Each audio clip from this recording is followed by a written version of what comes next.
I'm not no damn rapper. I can tell you that right now. That's the best I can. All right, that's the best I could do. Sorry, guys. First of all, thank you. We are live. Thank you for joining myself. Named R. R is Untitled. That is the name of the show. Guys, I implore you. I ask you. I plead with you. Like, share, and subscribe to content. We are the best talk show that you probably never heard of. That's right. I had to never say that. Okay, and probably some of these takes that you see on ESPN or Fox, or whatever, they came from here. So with that being said, like, share, and subscribe. The content on our is Untitled YouTube page. Let's get it. Let's go. With that being said, let me introduce not just myself, but also my esteemed panelists who are faithful and loyal. And which I love you guys. I appreciate you. First, we're gonna address the lady in the room. That is Miss Evelyn. Evelyn, how you doing tonight? I'm good. I'm good. I am not touching the icy hot tonight. Save that for save that for Bishop. He thought I was tripping. I had icy hot in my eyes. Nah, that I could imagine. Damn. I can only imagine. Yeah, I can only imagine the pain, the uncomfortableness Oh of my that. god! I was trying to play it cool too. I was like, "Oh no!" And my eyes are all over the place. There's no playing cool with icy hot. I'm sorry. It's like, it's not gonna happen. I made the mistake of putting it on, and then I rubbed my eyes, and I was like, "Oh!" Man, I bet you won't do that again. I bet you No, won't do that I again. will not. Yeah, you'll be more mindful of that. Also joining us is the brother, my man, Ronan Black is here. Ronan, good to have you on. Thanks for joining me. Hopefully all is well with you, my brother. I see how Evelyn, what are you doing, bro? Yeah. Look, you're not in the emergency room right now. Exactly. How you doing, my brother? All right, man. As soon as he starts cracking up and whatnot, it's all good. It's all good. And also joining us is the dude, the Dominator, was formerly of the BX, but now resides in Carolina. Like I said, I'll never tell you where somebody wants to try to hunt this man down. But Oh no. he's in the Carolinas. You have to go either south or north. You figure it out. I ain't giving it up. Dom, how you doing, buddy? All's good. Today, matter of fact, if I'm not mistaken, you know how I do that on this day in sports? Yes. 5 years ago today is when they canceled the first game in NBA due to COVID. Wow. And it was probably a week later I met Ronan. Remember? Wow. Remember that crazy show with the drinking out the toilet bowls? Oh, That's when I met Ronan. Yeah. So it's been 5 years since then and 5 years since I've known Ronan. Exactly. Ain't that some shit? Yeah. That's That crazy. guy died too.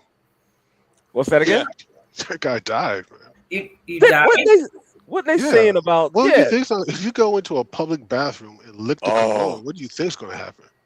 If you don't die, you're going to end up with hepatitis. Exactly. And then we hope you die. You That was the dumbest challenge ever. What was the stupid? What the other one? The drinking the bleach. Yeah. Yeah, that was another one. First of all, it started off crazy because of Rudy Gobert. Y'all remember, right? He was rubbing and saying, "Oh, it won't catch in there." And then what happened? They canceled every game until June, and here comes the bubble. Here comes my brother Ronan, who I got to meet. And here it been comes. 5 years already, man. That's right. That's crazy, ain't it? Well, you know what? Let's cancel the NBA forever. No shit, Ronan. No shit. Guys, I'm sorry, Dom. Let's get into this show, shall we? Let's start this BS off real quick. There was the NFL free agency period that started. All the doors have been open. They're flooding in all these offers and people going here and there and everywhere. Let's talk about this particular transaction. The Baltimore Ravens, Knicks, what's that damn town? Las Vegas Raiders defensive end Maxx Crosby trade. And Ronan, you had said about the injury that this guy had, and they had canceled Knicks the whole deal because of that. You know what I'm saying? Yeah. Now I'm sorry, Ron. Give me 1 second. I was talking to Marshall Ragu. He was saying something a little bit more fishy might be at hand. I checked. I looked what they are saying. I kind of agree. I mean, I get it, but I'm kind of agreeing with this story. Unless Ronan has something else different to say. So I'm gonna give you the floor, my brother. No, I just know that last year, um, Henderson, he not him, Crosby, he had a knee injury. I think he tore his Okay. meniscus, and the Raiders didn't shut him down until I think like the week 11 or week 12. He played. I don't know. He played like up until the last 4 or 5 games of the season, which Mm-hmm. they should have shut him down because they weren't going anywhere. And then I heard about the trade because I know Dallas was involved in was interested in trading for him, Right. but they wasn't going to give up 2 first-round draft picks for this guy. So Baltimore pulled the trigger, and they wanted to get Henderson. They wanted to get him and Hendrickson both. They got Henderson, but I mean, come on, Baltimore. I mean, if you're being honest, you know that this guy had meniscus surgery, and then what I understand is that there was some partial cartilage degradement with that knee. So they're saying that he can still play now, but you don't know when. His knee might just go, end up like the whole bone on bone thing. Oof. So they Oh, that decided thing. to nix the deal. And he's what 28, 29 years old. But it's rare. They usually don't. Usually trades don't get rescinded for players that's that skill level.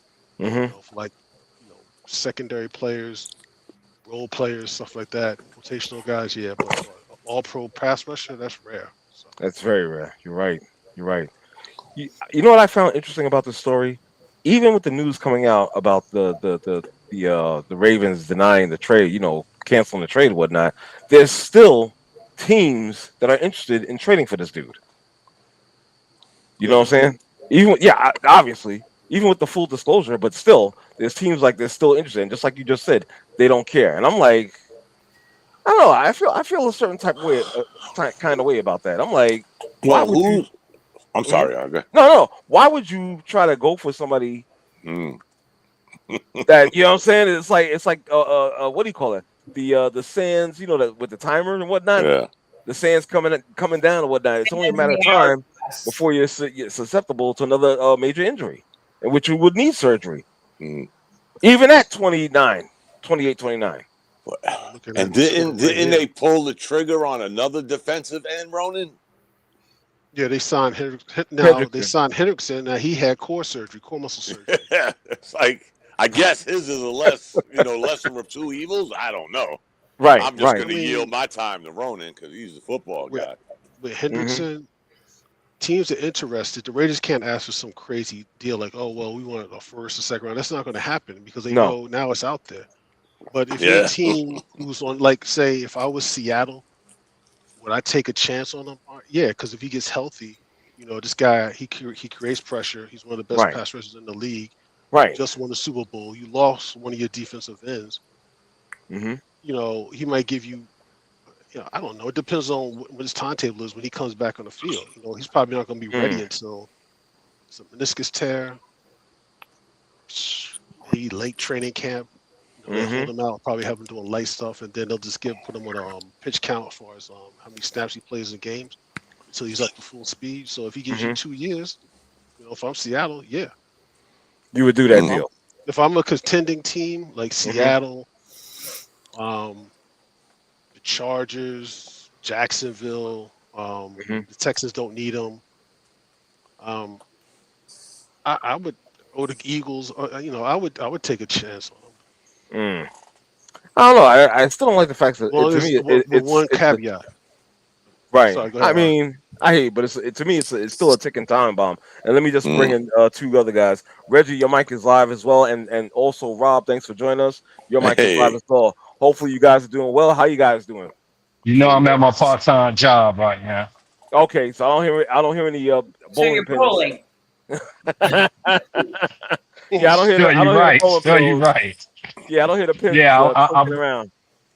I'm going to be muting y'all because I don't want to disturb the show with the things. You know what? And I appreciate that. Thank you very much, sir. Appreciate that. Rob, your mic is live. I see your mic is muted. It's okay. Whenever you want to chime in, you can. Yeah, no. I just didn't want to jump into the middle of the conversation. So. Oh, okay. Good to have you on. Hopefully you're feeling well, brother. Thank you. Appreciate it. Well, we're going to get to meet the good Rob in a couple of days. Sir. Yes, sir. That's gonna be a pleasure. So you got everything booked? Yeah, I got. The weird thing is, and I wish I would have talked to Rob first, not to get off the football thing. But when Yeah. you get your tickets through Game Time, the Hornets don't release the actual tickets till 3 days before the event. That's crazy. Wow. But then, Yeah. that's kind of crazy. Yeah, that is. But you know what I noticed, because I've never done this before? Mm-hmm. I always just wait till about 3 days before the event. Are you serious? Because if you go too early, your price might go up. If you wait, it might go up, but it might go down because the tickets are still there. So see, that's the problem. I can't do that. I'm flying. What's that again? Hands now. I gave you my ticket, guys. Exactly. I'll keep that. A day late, $1 short. But thank you, Rob. We will keep that in mind. As soon as I found that's very nice of him to do that. Yes. Exactly. I'll keep it on the radar. That's for damn sure. And Rob, I'm so old. I forwarded the phone number to R2 just in case. Yes, he did. Yes, he did. You're good. You are not that old. Stop. Oh God, I don't look like what I've been through. That's how they say it. I don't know. Well, hey, said I'm about 95 right now. Oh boy, let me ask Rob a quick question. What's some of your thoughts on this? What's this guy Maxx Crosby's situation with him wasn't he just traded to the Panthers? Was he? No, he got traded again. Yeah, I think when I didn't see that. When the Ravens backed out, the Panthers jumped in. Really? No, get out of here. I didn't see that. I saw it somewhere today. I'm gonna try to take a look for that. Let's see. Wow. Yeah, I didn't see that. Ronan was just saying they took a flyer on the other guy. Yeah, Hendrickson. They took a flyer on. Definitely. Yeah. Mm-hmm. Let me see. And where did he go, Ronan? Who? Hendrickson. Baltimore. Oh, that's right. Yeah. I see what Baltimore is trying to do. Not trying to get back to the old Ravens with the defense. I heard the coach, the new coach is defensive minded. Yeah, Jesse Mentor, I think his name is, if I'm not mistaken. Yeah, so I think that the Ray Lewis days. Yeah, they're trying to go back. Remember that? What was his name? Suggs. Terrell Suggs. Exactly. They had the defense then. For sure. I mean, for sure. If they another team like they had, Maxx Crosby still plays for the Raiders, though. Okay. Yeah, he's still on the Raiders team. So well, what are you gonna do? Raiders are signing Hendrickson. They need to sign some wide receivers. And then also the Ravens are trying to get in the contract talks with Lamar Jackson as well for an extension. Yeah, if I'm Lamar Jackson, I would leave. You want to go get defensive players.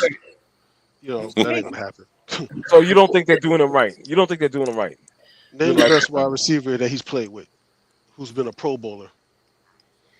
Some of these guys have had Pro Bowl or put up Pro Bowl type level performances at times. Even that 1 year with Gabe Davis with Buffalo, he played pretty well. But where's his CD Lamb? Where's his Tyreek Hill? He hasn't had any of that. His best receiver is his tight end, who dropped that pass, even though he gets blamed for it. But he dropped the pass that lost that game against Buffalo. Right. You can say what's the name play this will be my last. Who? Zay Flowers.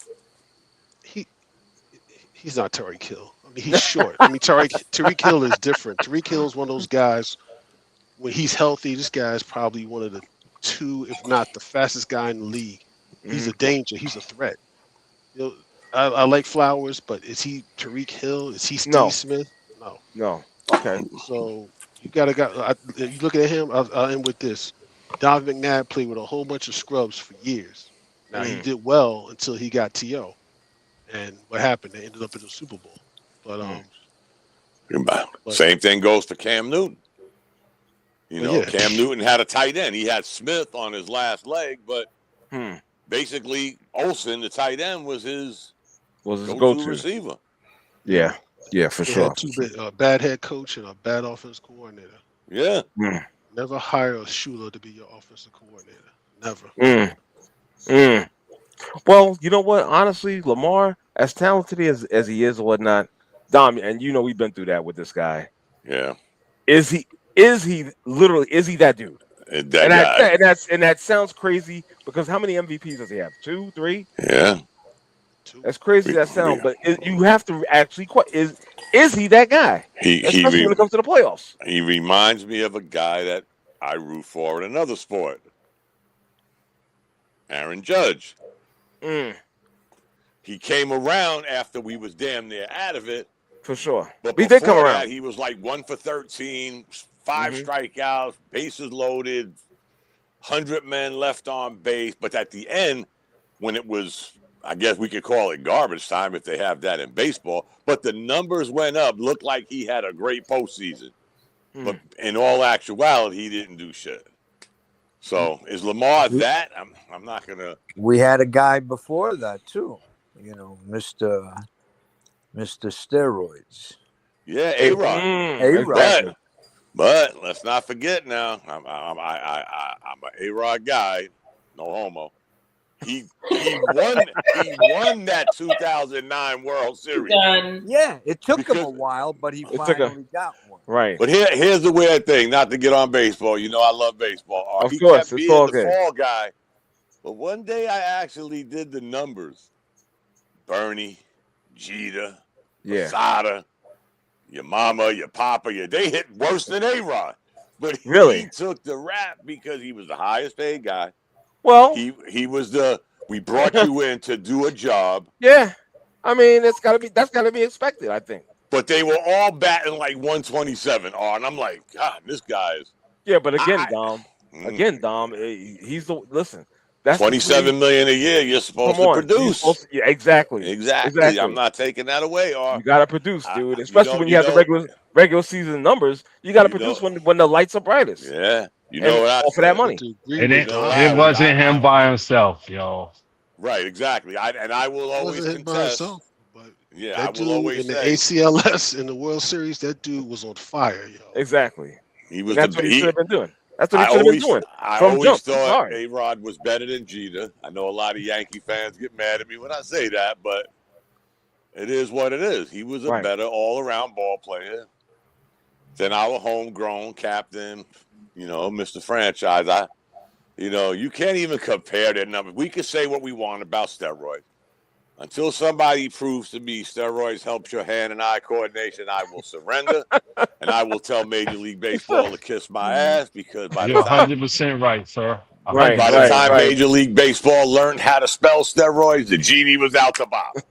So stop with the moral shit that the MLB. And I'm a baseball guy, but the baseball with their moralisms, missed me with that shit. Y'all loved it when the balls were flying out the ballpark. For sure, the home run was sexy. Loved the long yeah, balls. but exactly.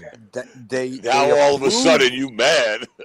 But A-Rod and Barry Bonds was the best hitters of my generation before baseball could spell steroids. A-Rod, Barry Bonds won 5-6 World Series. MVPs, right? Before they even started testing. So. Again, we got off subject, but that's gonna happen. That's gonna happen. Remember, this all came about after the strike. Yeah, and that's when they needed steroids. They needed people in the kayaks to watch Barry Bonds hit homers, and make a whole thing out of it. So let's not be, moral all of a sudden when you were begging for the steroids. You were hoping everybody did it. Let me ask you guys a question in regards to the steroid talk real quick. Now, Dom, you had said it doesn't help with the hand and eye coordination and whatnot. No. Well, let's just say, I get that, but let's just say, let me just throw this out there. Even so, you're still playing baseball. Right. Before you even took the shot. So if you did take the shot, what's lost? Because again, you had to have that eye coordination. Right. You had to have it previously to you taking an injection. So wouldn't it still be there? But the only thing is it helps you get stronger. What came first, the chicken or the egg? Hey, I'm just saying, brother. I look at Barry Bonds where I think, because you know what? I don't think none of them except A-Rod really tested positive. Maybe McGuire. But most of these guys, Clemens. David Ortiz. Right, David. They never tested positive. Right. But I think Barry Bonds just said, this motherfuckers is hitting 40 home runs. I know I can hit 40 home runs. First of all, Barry Bonds, by the time he got later on in his career, when his head swelled up to like the size of a watermelon. That was always the get out of jail free card. Hey, man. I'll give you a great example. Brady Anderson. I think he was the cat out the bag when it came to steroids. This dude had like career high 14 home runs. Right. He hits 50 home runs one year. I know. Something's fishy. That's when y'all remember, guys. That's when the shit started getting. Remember? Exactly. I was like, yo, what's up with that? Yeah, this dude hit 50 home runs. Now again, some of it was luck, but again, I will contest that before steroid, after steroid, if you can't hit, Mark McGwire is a career 230 hitter. Right. So if you're a career 230 hitter, that means you're getting one hit every 12 at-bats or some shit. And one of those are a home run or every other one is a home run. Okay, let's do the math. Yeah, 50, 60 home runs. He probably only had 105 hits. Maybe. Yeah, Maybe. So come on. Because like you said, man, 236, that equates to like what, 1 in 5, 1 in 6, something like that. You're getting up 200 and something times, maybe 300 at-bats a year. Do the math. If you get lucky, these guys already had power, guys. Let's not get it twisted. These dudes were home run hitters before, except Brady Anderson. Right. I think he was the one that triggered this. We got to knock this. Well, it's true. Yeah. Because even I was 50 like, home runs, man. I had to look this guy's stats up before that 51 home run. I was like, how many has he hit before? And like you said, 12, 10, 14. I'm Might like, have hit 16. Maybe. And I'm not even going to give him that. Okay, does anybody remember that wide receiver for the Arizona Cardinals? That was Larry Fitzgerald? No. David Boston. No, it's David Boston. Boston. Yes. Boston. Boston. Okay. Yeah. Did you see his body from when he started to damn near when he finished? No. Oh.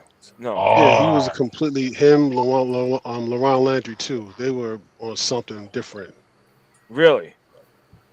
Yeah. But with David Boston, with guys like that, David Boston, when you get that one thing, if you look at bodybuilders, right? Bodybuilders, and this is from something that happened when I used to be in the gym. There was a guy there. This guy was cock diesel, all this stuff. He used to talk a whole bunch of shit about so and so. Right. We actually taught this guy into coming out on the football field with us because he's I bench press this, and that, stuff like that. When we got and did those Oklahoma drills, all that muscle meant nothing. Nothing ran over him. And the thing is that if you're that size, you can't do all the things that a football player could do as far as running and stuff like that. It's too much muscle. You look like a He-Man doll. That's why David Boston, if you look at his career, once he started putting on that extra muscle mass, this guy always had issue with his hamstrings. Wow. Hamstring pulls, hamstring tears, hamstring pulls, stuff like that. The same thing with Laurent Landry. So whatever they was doing in baseball, which is ideal because, Mark McGwire, you can just put him at first base. He doesn't play in the outfield. At least Barry Bonds played out in the field. So yes, A-Rod, but I just have a quick question. Okay. Good. What do you know about Rico Dowdley, whatever his name is, from the Cowboys? Yeah. What do you know about the Steelers just signed him? Yes, they did. Yes, they did. That's a good pick. How is he? Shifty. Yeah. He'll get 1,000. If their line is decent, he'll get 1,000 yards for sure. He should. Is he iffy? No, he's good. Yeah, he's good. And again, Evelyn, to add to your point about Rico and whatnot. So the Steelers also signed Mike Pittman as well, right, at wide receiver. Right. They're desperately with these moves. They're desperately trying to convince Aaron because they want Rodgers. They want Rodgers back. So they're trying to get some pieces together to entice him back. You know what I'm saying? Because they already had the what's that coordinator's name or the quarterback's coach name that they just signed. I forgot his name, but he has a history with Aaron Rodgers as well. So they're trying to who they signed? What, Hackett? No. Some other guy who's pretty decent actually. Ronan, not a fan. No, not Hackett, brother. No. I would never give Hackett. No, I would never give Hackett any. Because he's losing his mind. Damn, Ronan, why you say it like that? He's about to lose it. He's about to lose it. He's trash. He's about to lose it. The coordinator was only as good as his quarterback. You saw he got hired by Denver, and Denver fired him after 13 games. Exactly. Wow. So, exactly. but I mean, Rico, with the combination, would Rodgers be effective? Would it be a good team? Because after this season, I can't do another loss. Well, No, they better the club. Get ready they for better look another for a loss. quarterback. That's what they need to be doing. Well, they should have. Mike McCarthy is not the answer. I can tell you that. Yeah. So get ready. Get your popcorn ready. Exactly. I can tell you Get my McCarthy. tissues ready. More like. Yeah. Wow.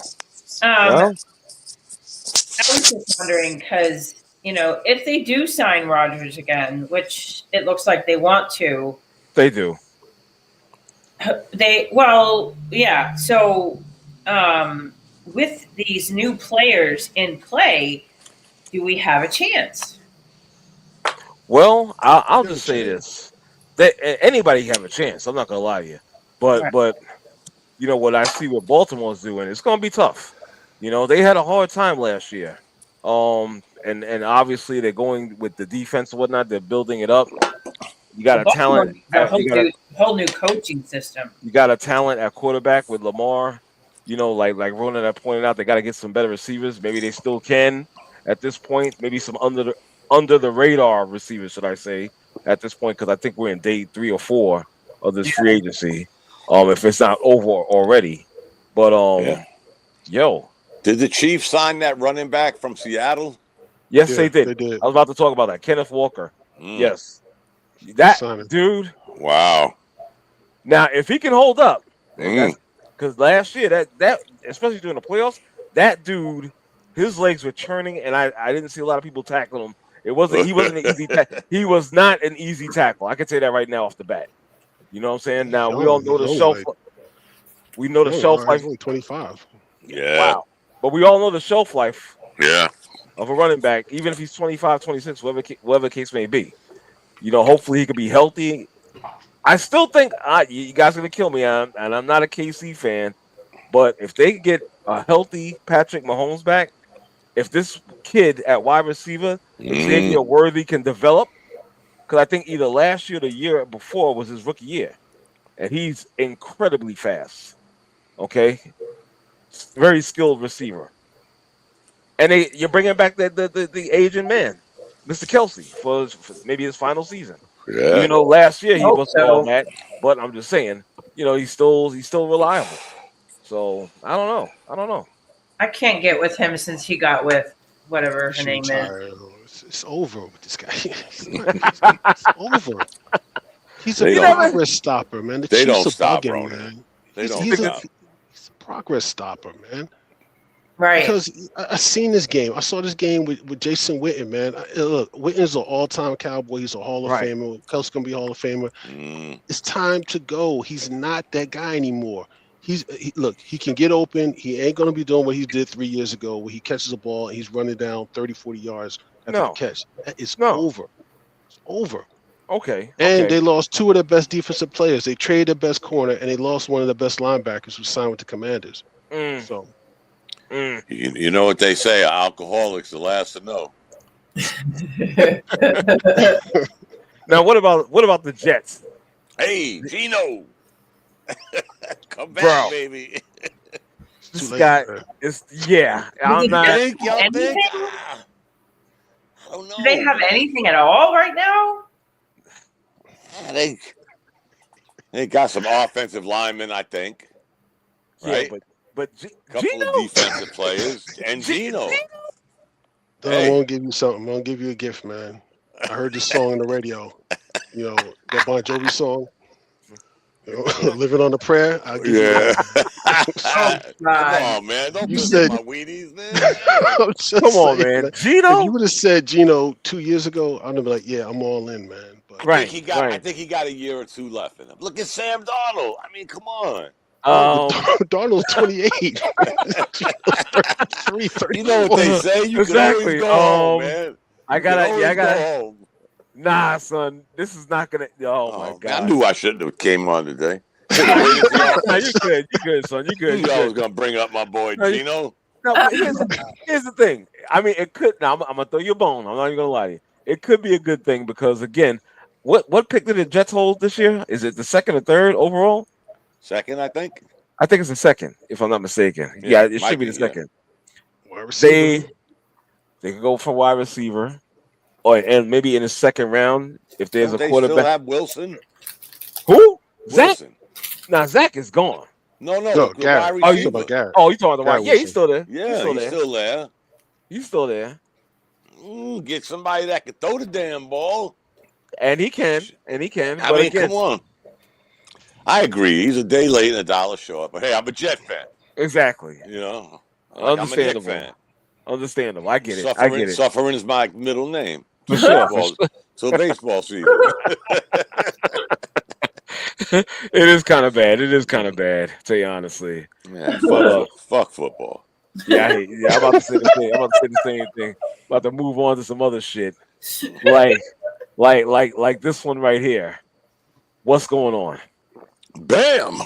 What is going 83 points. Oof. I didn't see this game. I did not watch it. Me either.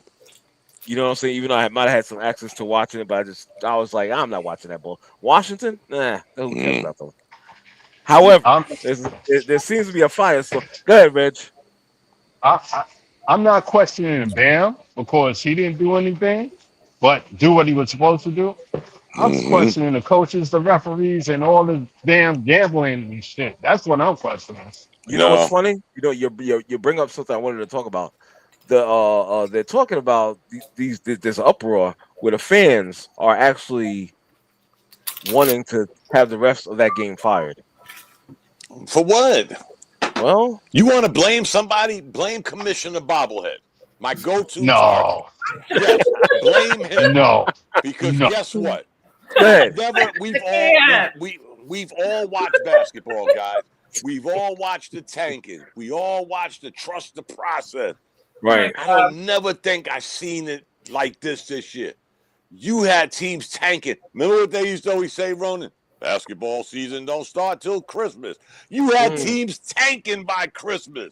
Come on, man. You're putting this piss poor product on the court to get some more lottery balls. You want to fix this shit, Commissioner Bobblehead, with all your gimmicks? Everybody gets one ball. Spin the shit and let's roll. That will never not be funny. Why does a team that did good have to suffer and a team that sucks gets a leg up? And guess what? That team's going to suck in 3 years, and that lottery pick they had is going to be gone. Stop it. It's the NBA's fault that Bam had 83 points. Not the refs, not the kid in the corner eating a fucking Hershey bar. It's Commissioner Bobblehead with his shit. Oh, He's a Jesus. Clown, man. He's a clown. Damn. See, you shouldn't even brought that up. No, I'm going to tell you. No, I'm going to tell you honestly. What about this team? What are they doing? Thank you. What are you doing? You are putting this guy on the line 40 plus times. I couldn't even watch that game. Even if I was watching it, I wouldn't even. I would turn. I'm like, are you fucking kidding me? Don't get me wrong, Bar. It got Bush League when the Heat was fouling people so that they can get the ball back. That was Bush League. But again, now we're going for a record, and y'all ain't doing jack to stop them to begin with. So let's just go for the record, and we'll hear everybody bitch in the morning because that's the NBA.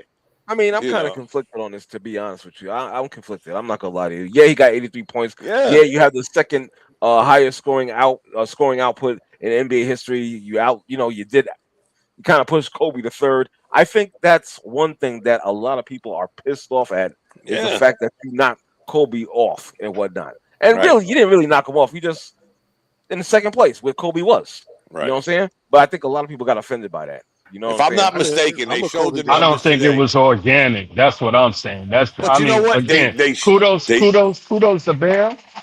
I'm not taking anything away from him. No. But you got to quit 43 fucking times. How many times?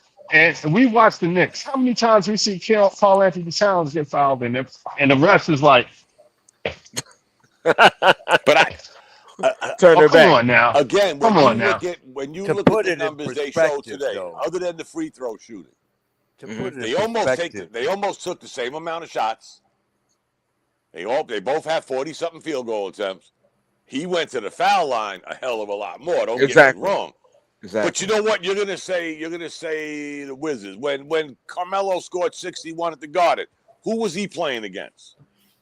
I'll give you a hint. We'll see him next week, They were playing the shitty Hornets. Right. He hit 60-something points. Everybody's like, oh, Melo. Really? This is an NBA organic problem.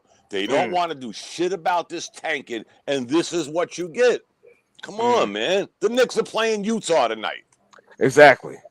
Hello. Exactly. But, Don, to put it in perspective, Bam shot 43 free throws. Mikal Bridges has 79 on the season. Look at that shit. That's crazy. That could be interpreted a couple of ways. That's crazy right there, Rob. Mikal Bridges don't go to the basket.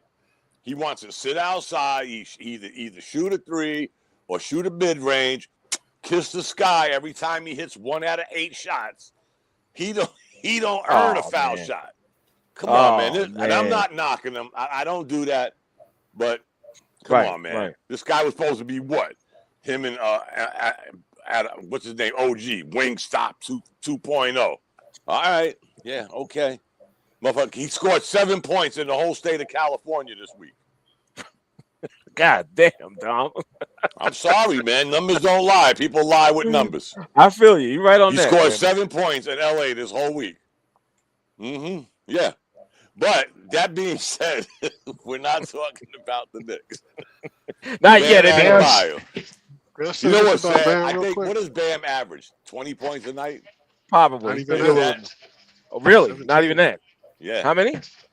Yes, it's like 17, 18 points a game. Okay. All right. I was getting ready to look it up, Ronan. Yeah. Look, Bam shot 43 times from the field. Yeah, 43 times from the field. 43 times from the field, and you telling me he got 43 free throws? Yeah. Yeah. I mean, he averages exactly 20 points a night. Didn't he take 22 like threes? 22 threes. Like yeah, 22. 7 or 22. 7 for 22. Yeah, sound like the Knicks from 3. Exactly. That's the Knicks. You mean Jalen Brunson? 20. He was a plus 20. Well, and they scored 100. Here we go. They scored 150 points. Exactly. Really? Yeah. I'm a Kobe guy. Yes, sir. I'm a Jordan Kobe guy. You know, I don't care that he scored more than Kobe. Okay. They scored 150 points.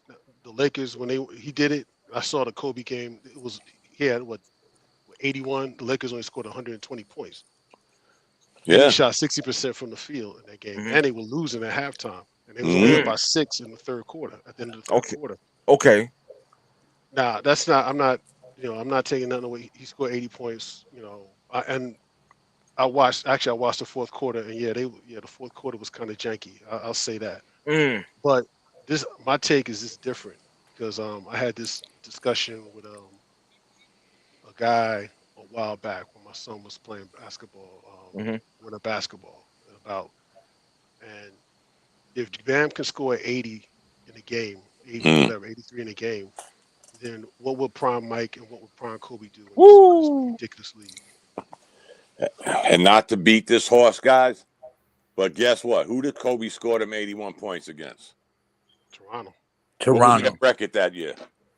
I'll tell you. They were a top 10 defense, though. They was 27 and 55. This is what I mean, guys. It's not. But they played defense back then, Don. They don't play defense. I don't care what they play. They won Burb 27 games, man.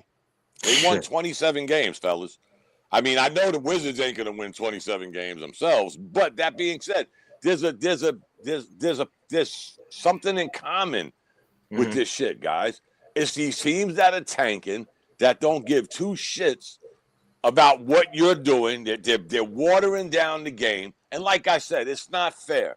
Because, for example, if the Knicks was vying for the number 1 seed and Detroit's playing Utah, Sacramento, the next 2 or 3 games, well, that's like saying, okay, they got 2 or 3 wins right off the cuff. because these clowns ain't going to play. They're looking for a lottery pick. So how does this shit balance out? Now, don't get me twisted. The Knicks will have to play these teams too. But again, there goes the watered down system. How can you sit back as a commissioner and watch this and you can't come up with a better plan? Really? Exactly. What's so hard about saying, okay, guys, from here out, all 32 teams' balls are going to go in the bucket. We're going to spin it. And I don't give a shit if the team that won the championship gets the number 1 pick. So be it. That would be kind of interesting, to be honest. So exactly, because guess what? Why are we punishing R. Jones and Ronan for doing a good job, but we're gonna give somebody a get out of jail free card that won 12 games? Really? How do your fans feel? I think You played 41 games at home and probably won 5? Is the ticket prices going down? No. Is the revenue sharing going down? No. Well, that's the part there. I don't think the lottery, but I think you should just reduce the revenue sharing for these teams. I just think you put them you all can't in get the bucket. you can't get the equal amount of the revenue share if you're constantly taking every single year. This is true, Ronan. It's very true. Yeah, that's a good idea. But then again, guys, you know what? They'll make up that money. That's the shitty part. They will make up that money because guess what they'll do? They'll raise the ticket prices. Yeah. Okay, my revenue sharing with the NBA went down, but my ticket prices went up. My merch went up. Oh. So again, I'm not the smartest guy in the throw everybody's name in the bucket. Spin that shit. Spin that shit and see what happens. But they're so big on wanting the word parity in the league. Yeah, okay. They want parity in the league. Tanking, man. They're tanking. I don't think there's any more of these tanking for the future. I think these teams are tanking. Look, I don't think any of these super generational that's done, man. Yeah. Like the days of, like Kobe and Shaq and MJ and Bird and Magic and Kareem, that's over, man. Not the way the game is played today. Like I'll send you this video, man. Like the rules alone, man, with the traveling and all this other nonsense, it's over. It's done. What's that guy's name? Someone's a great player when you can take 4, 5, 6 steps constantly. Switch your pivot foot, do this, bunny hop. I mean, come on. Yes. Are we talking about Shaq? All right. Anybody. Take your pick. Him, Grayson Allen. I mean, Nimhard. Dude, that's hilarious. Hilarious. Take your pick. Giannis, they all do it. One dribble, 3, 4, 5 steps. Second dribble, 3, 4, 5 steps. Third dribble, 1, 2, 3, 4, 5, 6 steps. Layup. Give me a minute. Great move by how's it a great move? He took 3 dribbles and he took like 45 steps. Is his nickname? You know what? That's why it was a great move. What I miss? Not too much. Ronan breaking down his dissertation or whatnot. Yo, what's that comedian's name? Or Ronan that wears the Yankee hat? Oh, Ari Spears. Ari Spears. You heard what he said, right? Nah. Jordan, Bird, Magic, GOAT, greatest of all time. Because he's not a LeBron guy. He's not. LeBron means go on another team. He said he single-handedly ruined the NBA, trying to put. What did he say? What's that? He wants a team full of Avengers. Wow. That shit had me crying. Go on another team. Hold on. Yeah, it's funny as hell. I ain't going front. It's funny, but let's act like this guy made this up. It wasn't his invention. Come on now, y'all got to stop that. Y'all have to stop that because I don't care. I like it, and I'm stealing it. Right, but you know what? Who did it? Everybody will go back and say, "Okay, the Celtics did it. Charles Barkley did it. Moses Malone did it." Yeah, but again, you had to be traded. Not one of them signed with a team with 2 or 3 stars on it. You got traded. Barkley got traded. Melo, he didn't do shit for us. Anyway, he got traded. LeBron never got traded. LeBron said, "Hey, Ronan, I like it here. I love you. Give me a hug. I gotta go." The Avengers are calling. The Avengers are calling. You guys, man. Y'all are gonna miss him when he's gone. No, I'm not. Y'all are gonna miss that man when he's gone, and I am not a. Yeah, what you say? What? I'm sorry. When he's gone, I'm gonna make sure I go meet Ronan and have a nice cold soda. You are going to miss that man. No, I ain't. No, not one bit. Not one bit. No. Wow. When he leaves, he can take KD with him. He can take Harden. Wow. With him. Wow. He can take Draymond Green too. Jesus. Oh, somebody got that background noise high. I don't know who that is. Nah, that might be me. I got you. I'll turn it on. What's up there, Mr. Live? Your mic is live, of course. How you doing, brother? What's good? What's good? I'm gonna turn this background noise down. I appreciate that, sir. Ronan and Tom are gonna miss LeBron James when he's out. No, I won't. No, I won't. Yeah, all right. No, I won't. No, yeah, I won't. Listen, let me. When do you expect him to retire? Hopefully, just at the end of the season.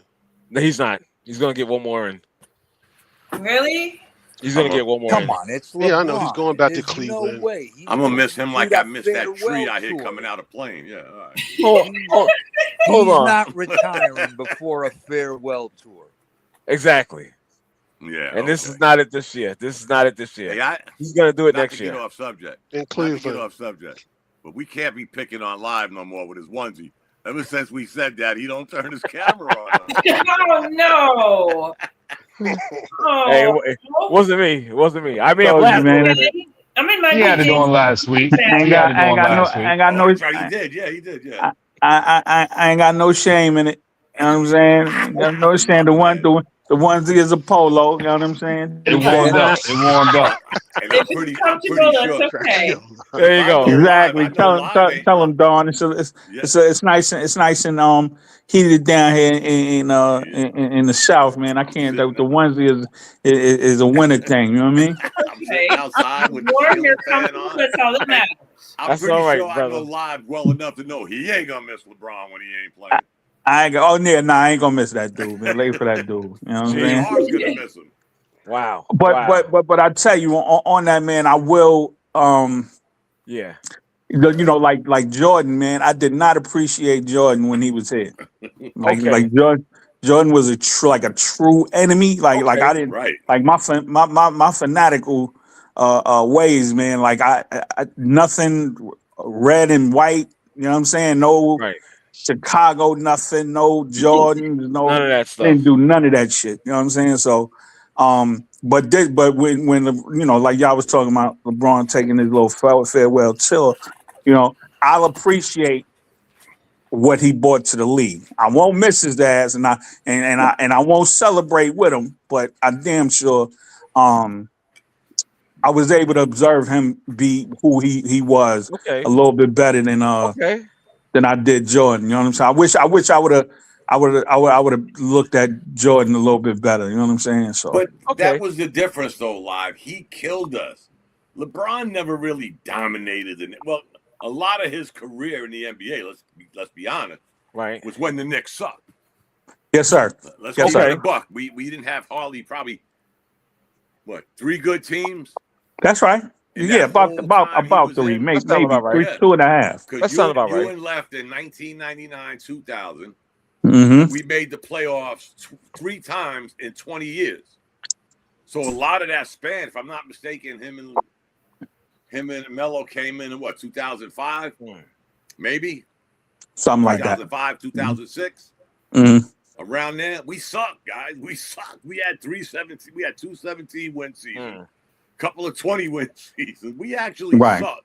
So there wasn't no, man, I'm pissed off at Ronan because he's killing us every time. We sucked. We just there was none of that. I never bought a pair of Jordans until he retired. I hit same here. Yeah.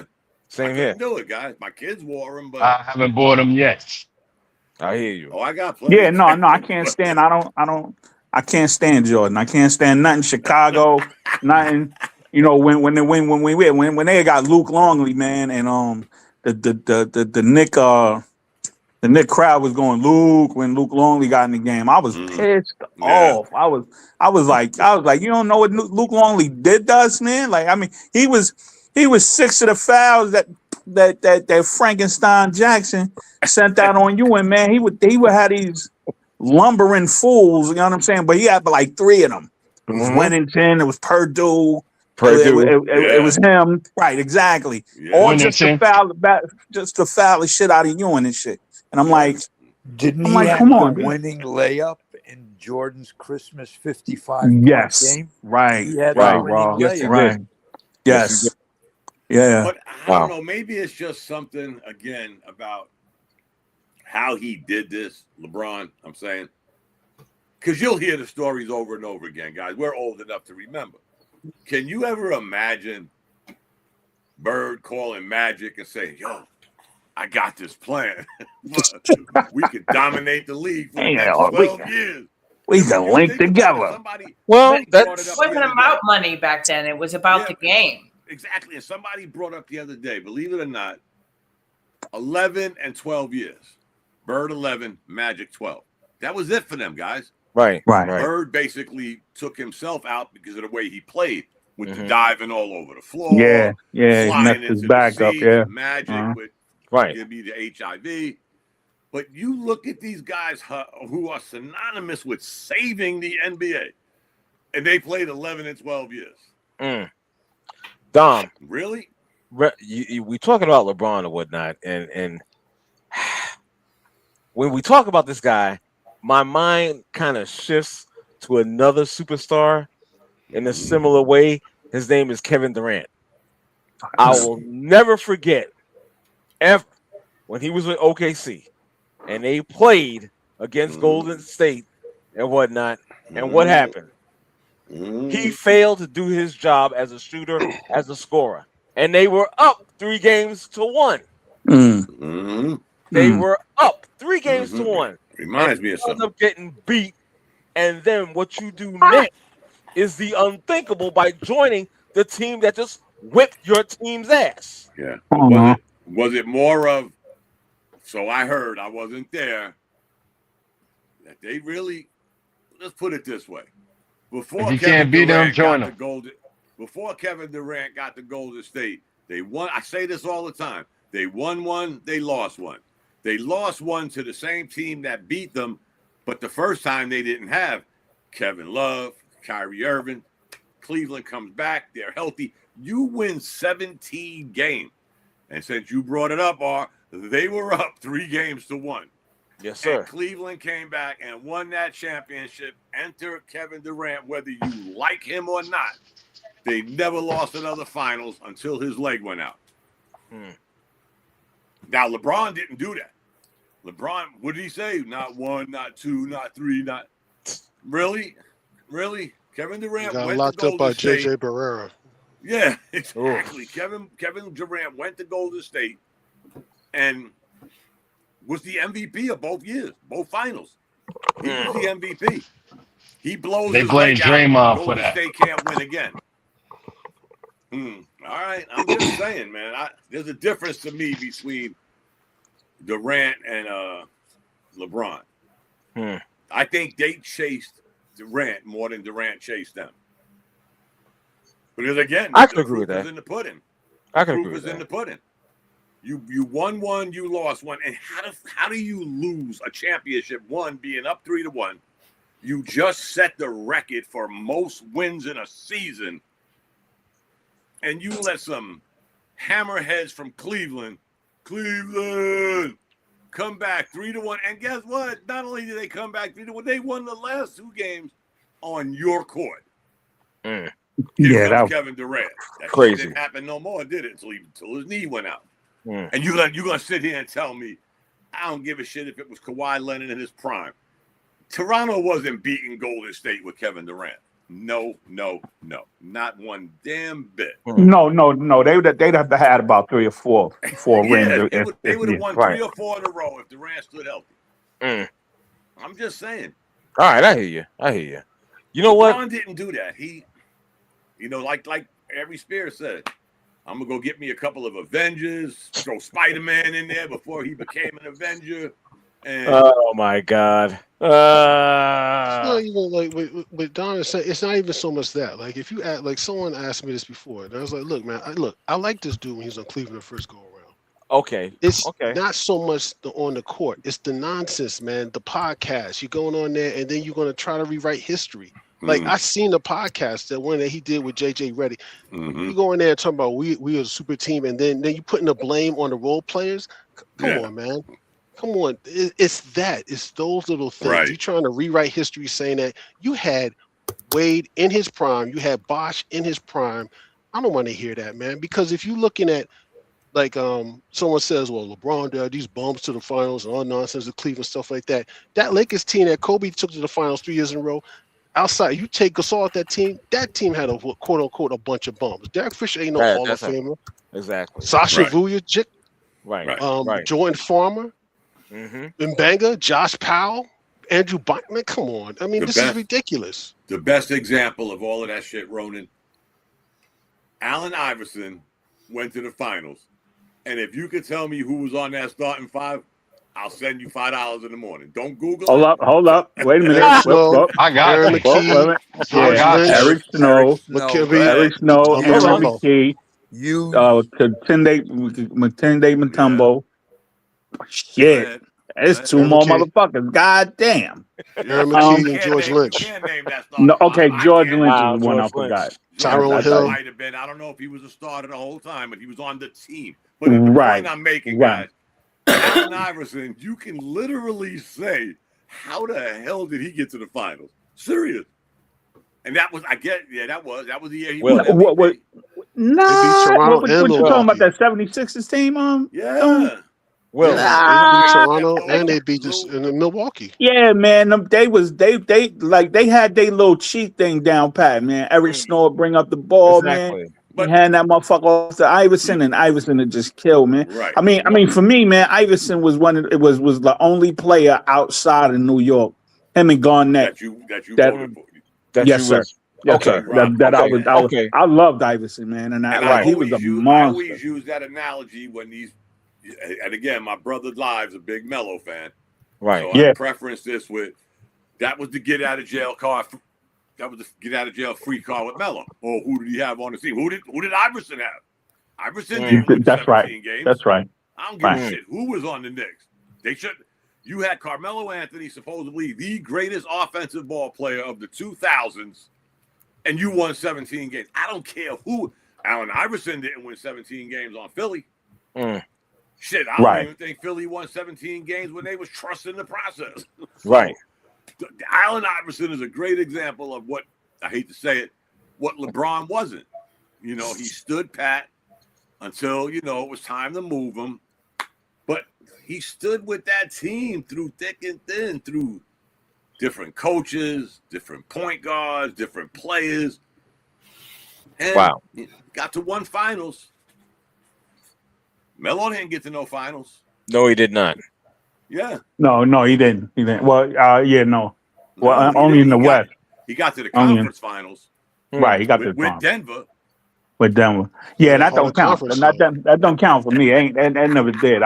I ain't give a fuck about his Denver accomplishment. That's where I got to pump my brakes with Melo. Because if you followed that bouncing ball, Denver sucked. Denver sucked for like 3-4 years. They made the playoffs 1 year. 2 years later, they were in the conference finals. And again, Melo, but they had a squad. They had of course, they had a good team. Yes, they had a very good team. But considering where they were the year before they drafted Melo, to get into a conference finals, but then again, the way the topsy-turvy NBA is, it wasn't the West we know of as now, The East was better than the West then. Let's keep it a buck. It always seems to go around the mulberry bush.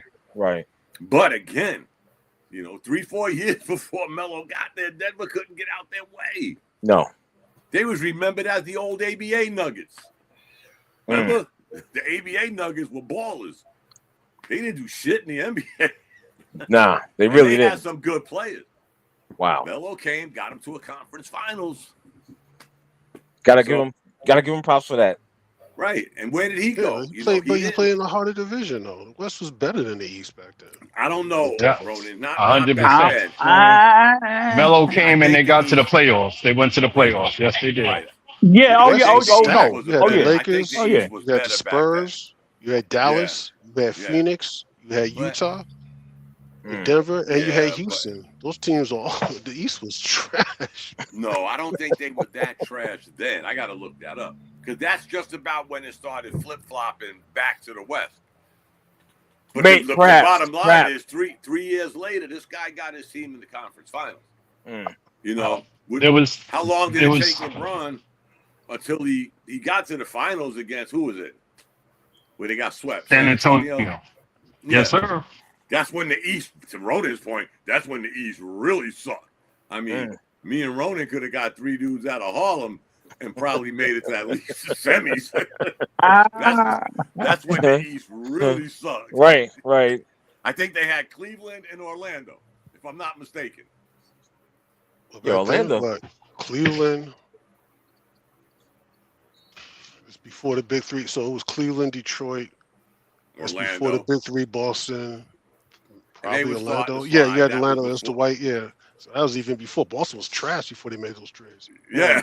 They were trash. Yeah, they were. They had remember, I hate to say it, I used to like Antoine Walker.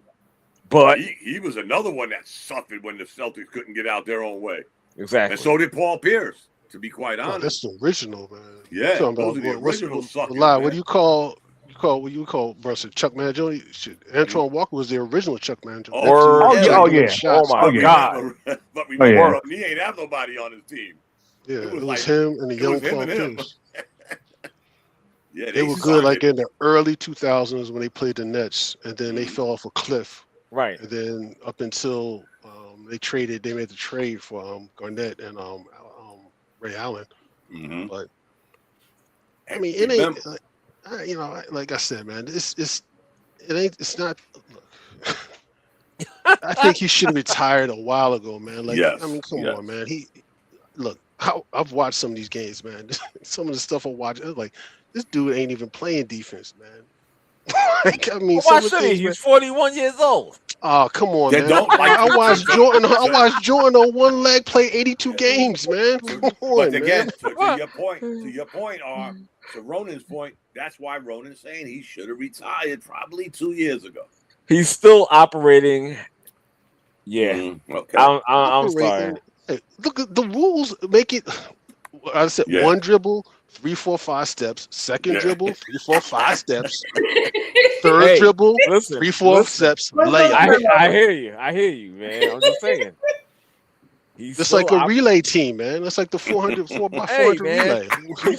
He's playing within the rules, man. He's not breaking no rules. And I'm not blaming him. I'm not blaming him because it's the whole. It's not just him. It's him, Giannis, Austin Reeves, Luka, I agree. Shea. They all doing it. They out there doing. I agree.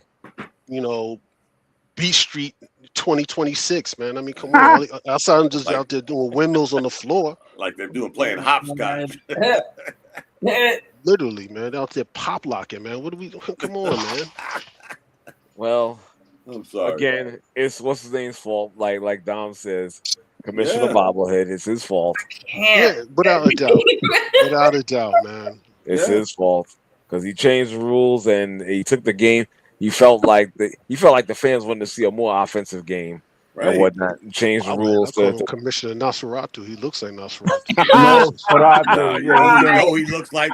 You ever see that movie, Paul? Oh shit! Where the alien came down with the light bulb. Oh shit! The alien? Wow. Yeah. You gotta check it. Google it and call Paul. Oh and shit! Look at the shape of his head. Yo. And if you don't see Commissioner Bobblehead, that is foul but funny as hell, and it's factual too. It's very factual. It's very factual. Just cut his Achilles tendons with that one. You know what I'm saying? Exactly. Hey, it is what it is. I mean, hey, again, he's into gimmicks, so hey. Exactly.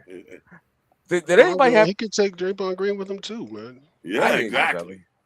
Did anybody hear about this? This what was that? What was that shit with the Atlanta Hawks? Magic City. I They brought it canceled up it. You heard they last week. Oh, you're going back to that? Boo. No, Boo. no. Did you know they did? Boo. No. Hold on, Boomy. Hold on. Do you realize they canceled that shit? Yeah, the Good. bobblehead. That's what Man, I'm booing. Boo. listen. I'm glad they canceled that motherfucker. B. Yeah, You know what I'm man. saying? I mean, if I want to see Magic City, man, I go to fucking Magic City, man. You know what I'm saying? Oh my Like, God, they canceled like, that. Yeah, they did. I'm They glad. did that. I'm glad. I don't. Yeah. Again, man, that shit can get more in the how they readily show motherfuckers in certain lights and shit. So you know what I'm saying. My thing is, you want to go see debauchery, man. Go to the debauchery city, man. That's it. Right. That's it. Leave that like don't normalize a fucking strip joint. Let's not do that. Let's keep it to what it is. That's some partly perverted shit. So just leave it at that. You know what I'm saying? That's a little traumatizing. I mean, seriously. Not just charge that, a cover but for that. In defense of some of y'all, because all of y'all are of a different persuasion than I. I can't stand hearing the culture. Like, y'all have no better culture in Atlanta other than a strip club. You couldn't celebrate. Thank you. Martin Luther King. Or, Thank you. The Thank you. Waffle House, they got like 40 million Waffle Houses. Right. So, don't forget Crystals. Celebrate Waffle House. I would promote that. They can't celebrate. So Dom, I see you with advertising the strip club on a Martin Luther King flyer. Wow. Right? That's some shit. Wait. Listen, go on Facebook. Right. When on Martin Luther King birthday, right? Right. You will see. I just guaranteed you will see at least three, and your fucking timeline could be fucking Catholic, fucking clean as a motherfucker. You gonna see a flyer with Martin Luther King on it and some real fat shit. You know what I'm saying? Yeah. Strip club. You know what I'm saying? Open bar till 8 o'clock. You know what I'm saying? Like shit like that, just attached to it, and in the name of culture. You know what I'm saying? And calling it culture, that's not culture, man. That's misappropriation of fucking culture. You understand what I'm saying? I'm gonna leave down there. I've seen it before. I've been down there. Right. Yeah, of course. Like, I went down there in '99. That was the last year. That was I think '98 was the last year. Like, Freaknik was the thing. Make it real quick. We went down there in '99 for Freaknik and stuff like that. So everything went sideways. We went down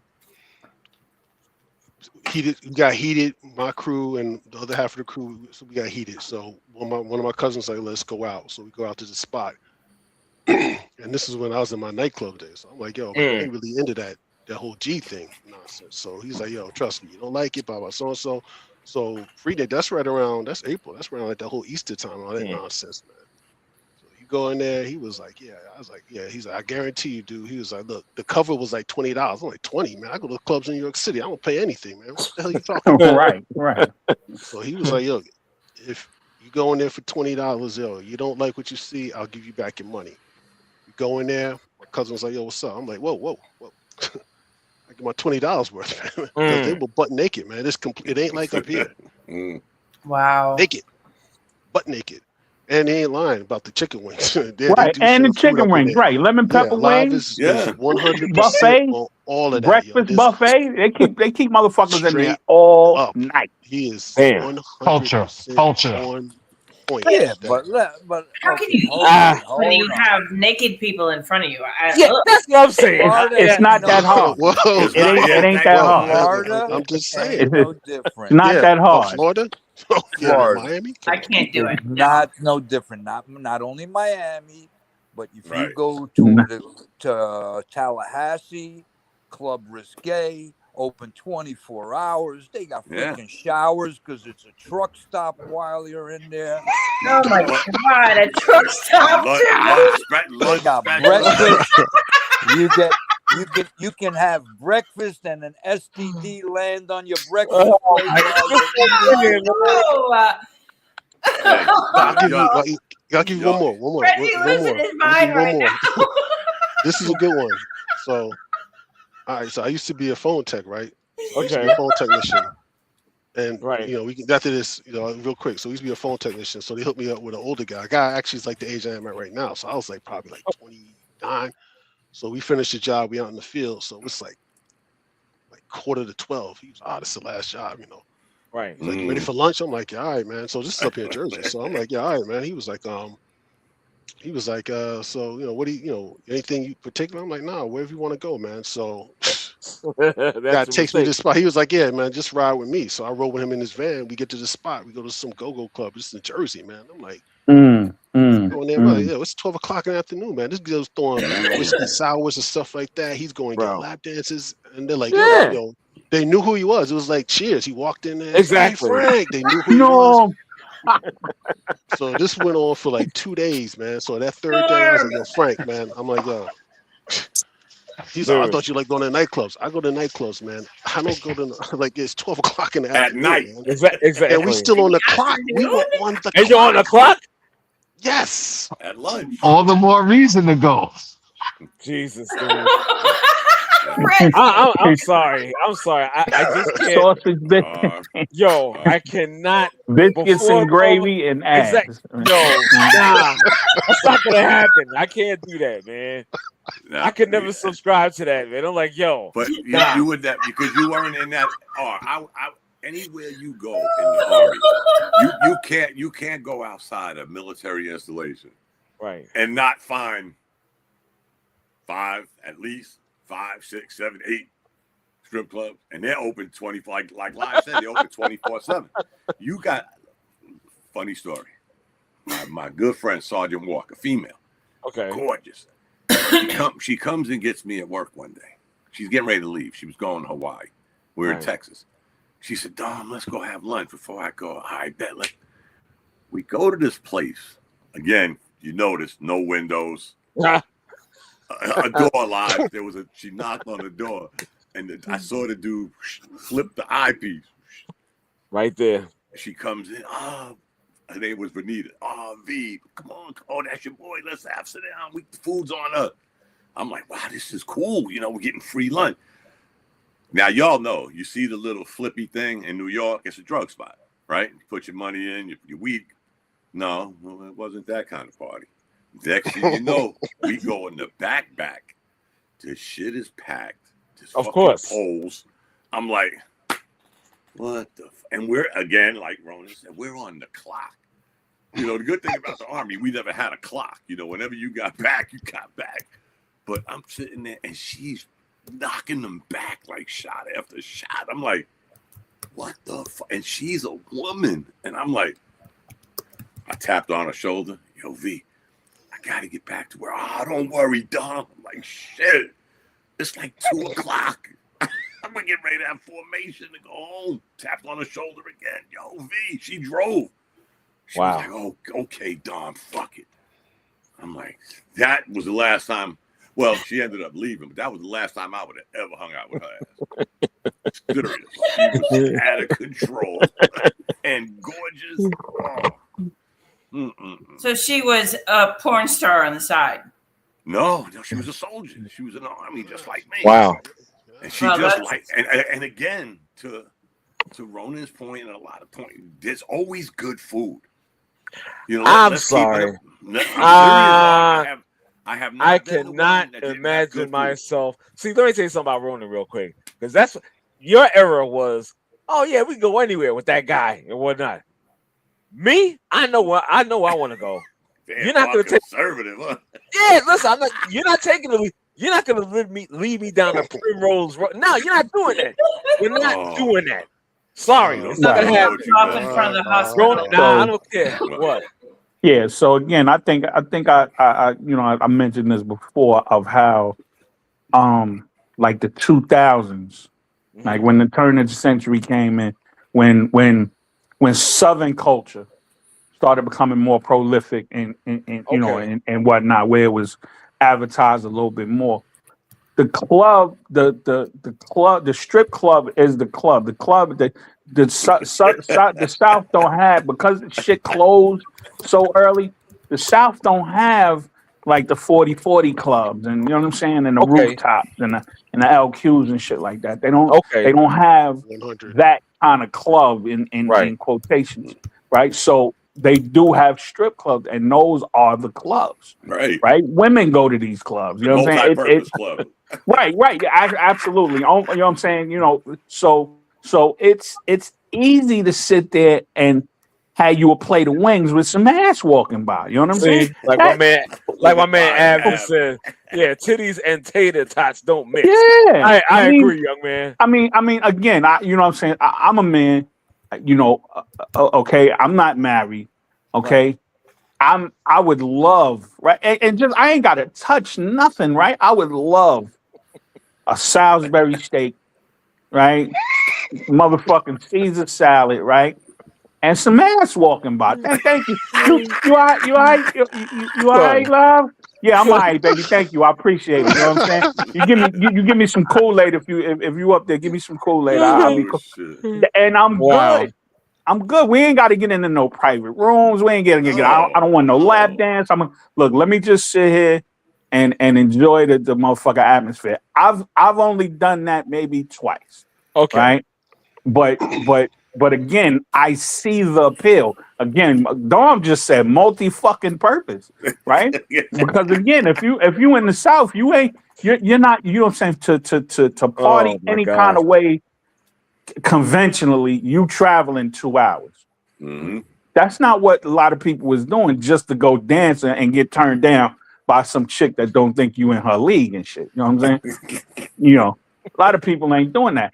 At the strip club, everybody my chick. Ain't nobody. Yeah, I'm not turning me down. You know what I'm saying, right? The ones that hood life. Yeah, but during that era, they used to have KOD that made everything popular. We used to go there to play pool. They had pool tables.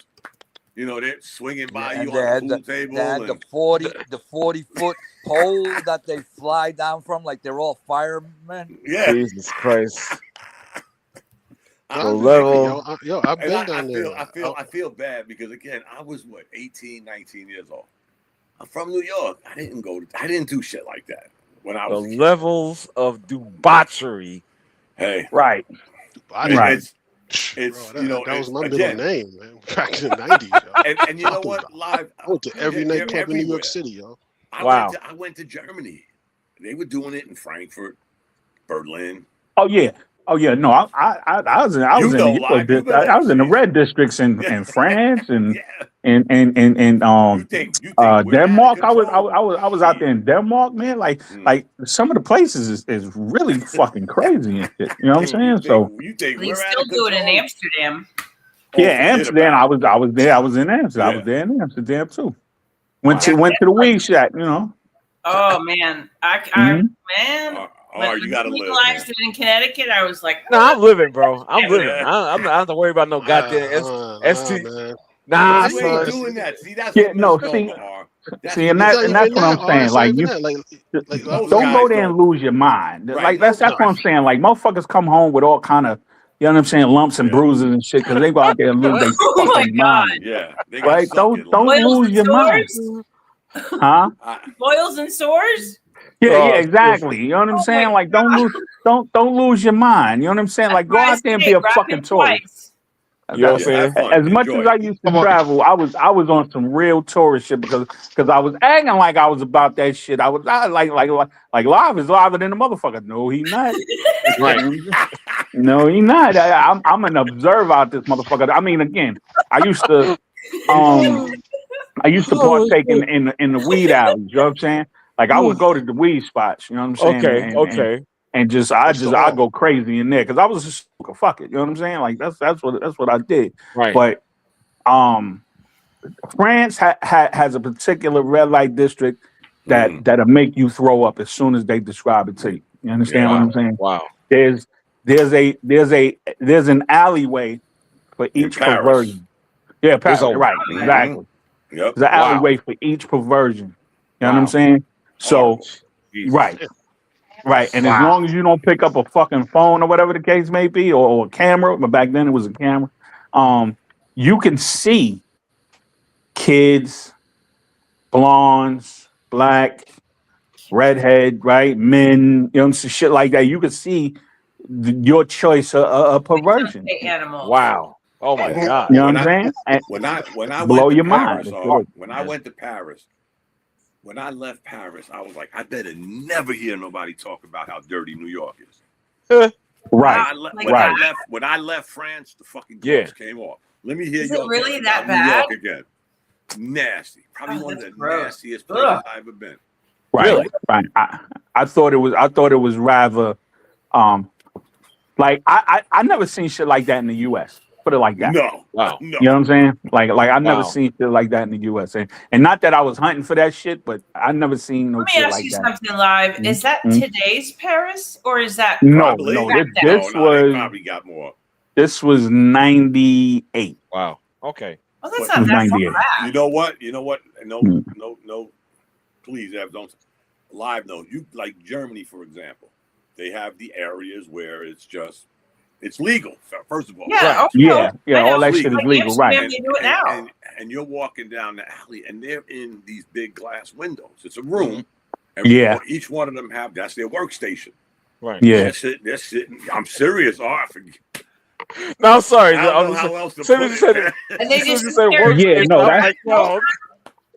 that's Denmark. Denmark got them swinging out the window. Oh my God! And I'll tell you what, Berlin. I think Berlin was worse than Frankfurt. Wow. See, this is why I don't understand why all these military men want to move to Thailand, because that is. Oh, forget it! No, because the lady boys, they want the lady boys. No. Hold on. Don't tell me anybody, man. It's like, yo, son, I'm about to move to Thailand. Okay, all right, lady boy. I keep hearing that. I keep it. All these guys want to move to Thailand. I'm like, it's like, yo, you want to go to Thailand, baby? You want to see a lady boy? Ain't no reason to go to Thailand. No reason to go to Thailand. What was that movie? What was that movie? The Takeover. No. Oh my God! The Hangover. The Hangover. Yes. Yeah, I could only tell you the second one. Story. Is that in Thailand? Because Korea is close to Thailand. I gotta check it out. And like I said, right? Beautiful fucking women, right? But you can't even fucking tell. Yeah, you can. Right? But you be on some homo shit and you don't even know it. I'm like, oh God, girl. Oh God. That's what my man found out in the Hangover. He found out first. Hold on. I heard over there. Yes, there are lady boys, but they have to be upfront and honest with you. Yeah. If you plan to do business, that's what I've heard. I can only tell you from stories. Watch this shit. That's even worse. Son, that's even worse. Yeah. Right? That's even worse. Cause you know, if I say, yo, y'all, you know what I'm saying? I'm gonna see y'all in another life, you know what I'm saying? I'm going to Thailand. I already know what you're going for, because they got to be up front. It's an upfront situation. They not out there they're like these trannies out here doing it. Exactly. You know what I'm saying? Hiding it, don't tell nobody. You know what I'm saying? Even though you should be able to tell them motherfuckers to do it. I don't care what you say. Ain't nobody. You know what I'm saying? Unless you got $1 million worth of work. You know what I'm saying? That's definitely that's definitely the weirdest place I ever been. But if you telling me you going, if you telling me you going to Chinatown, dog, you going for the compound chicken. That's what it is. Ain't no reason to be out in Chinatown if you ain't going to get no Peking duck, man. Stop playing. And they're totally un-American because they smoke Thai stick off the stick. Ooh, dog, you remember Thai stick? Oh. Wow. This is just stories I heard. What does that mean? Oh, okay. No, Thai stick was the best. Oh, best weed. The best weed. Let me tell you. Crazy. Okay, so where'd you get it? Thai stick. I've not. Hold on. Like I have not heard the word Thai stick. Since the turn of the century. If Thai stick was around today, it wouldn't even be top 10 in weed. No. Oh, really? Yeah, no. I agree with you, Rob. So what we keep here in Bridgeport is at the dispensary is better. You're saying? Yeah, because they've been able to, because of the legalization, they've been able to cultivate a strain of weed. They know how to graft it today and make it right. what it is. There's no such way thing as too advanced. right. Like, There's hardly it's not anything worth it such. then. Yeah, it's hardly anything such thing as bushweed. You know what I'm saying? This Like is when I knew if you got a he was- motherfucker growing out in their backyard, then No. that's what that is. But Like- but you probably growing it off if you could get some seeds. They don't even sell seeds no more with the fucking weed, which is crazy. Like growing up, You we sell the used to smoke seeds dirt at the weed. You dispensary. can't even get dirt weed today. Oh, because- okay. Yeah, you can get the seeds, but why grow it when you could just go buy it? But the weirdest thing right. I remember is I never knew, and they told us when we was on the boat going over there, don't worry about pissing when you get back. I'm like, huh? What? They won't, because we used to have piss tests in the military. So right. They was like, don't worry about it. I'm like, what do you mean don't worry about it? When I saw what we were doing, and then I remember these guys telling me they went to one of these places with women, and there was this one place where they would drop the woman down in a basket,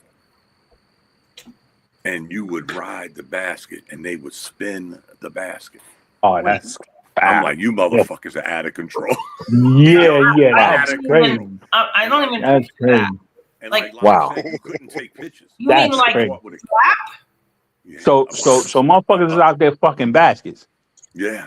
And that's crazy.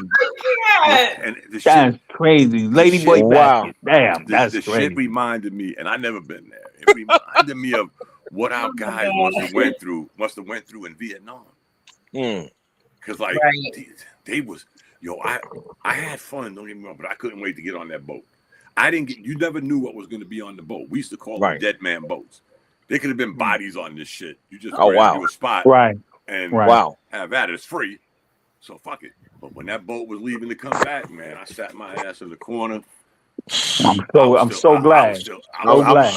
I'm sure you was. I'm sure you was. I was still high from all the Thai stick we smoked. Yeah, nah. But I sat my ass in the corner.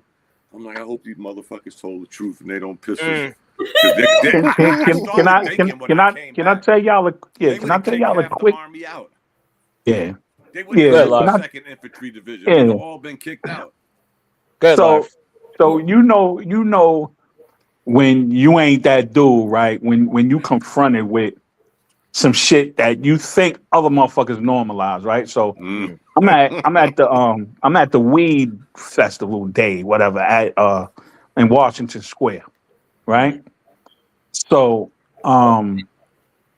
you know, I'm there. I got a bag of weed on me. You know what I'm saying? I got some Fronto. I'm ready. Good. I'm ready to hang out and hang with my people, right? So we walking around. You know what I'm saying? We smoking and shit, and all of a sudden, I just see people acting strange, just like just picture like Day of the Walking Dead. You know what I'm saying? You know, everybody killed over, right? Niggas shaking and convulsing, right? You know what I'm saying? You know, it's people arguing and screaming and shit like that. Now, mind you, again, ain't none of this happening. It's the fucking weed, right? You know what I'm saying? I'm sitting there and I swear, I look up and the whole crowd is wilding. Right? And I look up in the sky and I think it's a fucking boulder getting ready to come down. I was like, yo, the whole park is going to die. I told my man Bird, I was like, yo, son, I'm out. That was it. I was like, yo, dog, I'm done, man. I thought I could hang. I cannot hang. You understand what I'm saying? This shit is not for me. You know, when it's us, man, it's us, man. But this communal fucking smoking and shit and smoking whatever, I was like, no, this shit is wicked. I was like, I really felt like I was doing something wrong. I was like, yo, like I had got religious. I was like, God ain't intending that. They ain't intend motherfuckers to be in the park just wilding like, wow. And the cops are standing right there. It's a cadre of cops and some on their horses. And they just sitting there, just not doing nothing. But again, it's legal as long as you stay in the park with it. Okay. This is in Washington D.C. No, Washington Square Park in New York. Oh, in New York. Okay. Oh yeah. What happened, Out of Ronan? control. Exactly. Exactly. Yeah, I used to go to the National Smokeout when I was a teenager every year. Shit. Mm-hmm. Every day going That's to school exactly was a what it was national called too. The smokeout for National me. Smokeout. Yeah, that's exactly what it was called. I have no idea about that shit. I ain't gonna lie to you. School was a national Yeah, nah, you ain't smokeout, missed man. nothing, no. You ain't missed nothing. I tried weed twice in my life. Actually, 3 times. No, 3 times. And the third time was it for me because I actually fell and hit my head and Damn. yeah. There's no more weed for you. Sorry, don't make me laugh. That was it. Because the doctor was like, he was like putting the stitches in. He said, "Yeah, I could actually see your brain." I was like, "Yo, dude." Oh my god! I was like, "Stop playing with me, man." Thanks, son. You fall off a cliff or something? Now that I'm an adult, Son, do you know how these New York streets are? So, let me give you the story real quick. So I'm hanging out. It's summertime. It's got to be July. Yeah, I swear to God, it's like 96 degrees, like at fucking 5:30, 6 o'clock in the evening, right? So me and my 2 other friends, we go downtown. We go into some multicultural reading, like poetry and paintings and all that stuff. It's downtown in the village. Like we'll go down there. Now, first of all, I knew something was wrong because it's downstairs, like in the basement. So you walking down the stairs, it's hot as hell already. Oh Now, shit. yeah, it's hot. Now, what I forgot to add was before I got on the train, there was a McDonald's right across the street. So I got a cup, and it was a liquor store. So to make a long story, I kind of poured myself a cocktail and was drinking it on the train. Right? Yeah. So then I get to the Wrong place. moves. Yeah, exactly. Mind you, it's like 90-something degrees. Okay, so I get there, go down the stairs. There's no AC. They got 4 fucking huge industrial fans blowing hot air. Okay. Now, mind you, I guess I was drinking and whatnot. Now, my boy, he's a Rasta and whatnot, and he's smoking weed. He's like, man, I know you don't smoke weed, but you try some of this. My dumb ass, I guess, feeling the vibe and the atmosphere. I take a couple pulls of it. Yo, minutes later, I said, yo, I gotta go outside and get some air. I went outside. Next thing you know, I fell backwards, hit my head. Oh no! Damn. Yeah. I woke up like in the ambulance on the way there. That's crazy. Yeah, that's crazy. That's it. Yeah, but he pissed me off. He was like, "Yeah, I can actually see your brain." I was like, "Stop the bullshitting me! Like, cut it out." You know. I'll tell you, when I became an adult, I realized how crazy going to school was. Y'all remember where I grew up in the Bronx? We didn't take school buses to high school. We rode the city bus. Oh, okay, gotcha. Okay, and we're on the city bus at like 7:45 in the morning, cracking the windows, smoking weed, yeah. And guess who's on the bus with us? Grown folks going to work. I was about to say the teacher was on there. Like I was going. I'm thinking. When Don, you remember those days? You paid a nickel to go on the city bus? Yeah, your bus you paid a nickel. Right. But I started thinking as I got older, and how did those adults feel? You know, they going to work smelling like weed. You know, they was loving that shit, man. Probably they was loving that shit. They was loving that shit. They was getting high off that contact. It was dependent on y'all and shit. I wonder if that boy is there. It's dependent on you. It just hit me as an adult that, man, how would I feel if I was that dude on the bus going to work? And I didn't smoke weed no more. Because I can't imagine every adult on that bus going to work was a pothead like us. Then I started thinking, what did we look like walking by teachers in the morning? Like, we weren't that high tech where we had little bottles of Brute or Old Spice and spray. We just walked to fucking school. Right. We didn't smell like weed. I mean, and now that I'm a grown man, I used to think about that shit like, so it's crazy. Foul. We were just foul. I'm gonna tell you a quick story.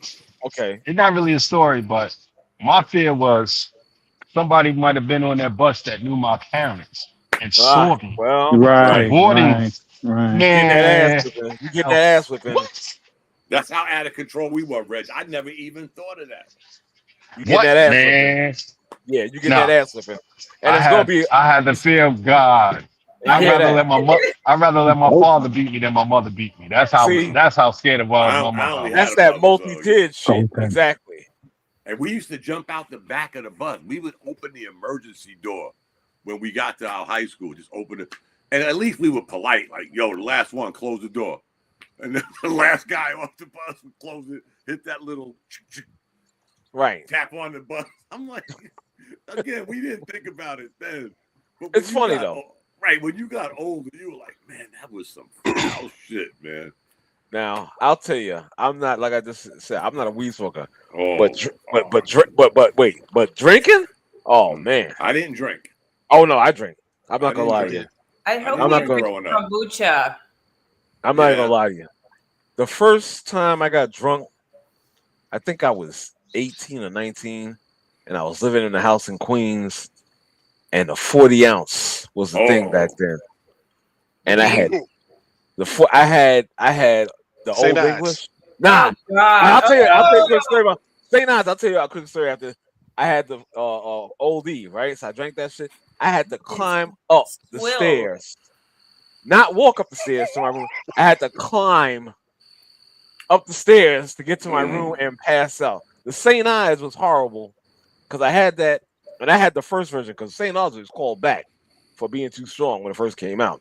And I'm gonna tell you, it truly was because I drank it and I was hanging out at my friend's house. I was these fools left me sleeping outside on the steps of the house. I'm waking up like see, weed doesn't do that. That's okay. I'm you good remember with that. you remember when a bottle of Mad Dog was 99 cents? Hey, first of all, those are my people's drinks. Mad Dog is actually mugging the V. That's the real name. But we call it Mad Dog 2020, whatever. Yeah.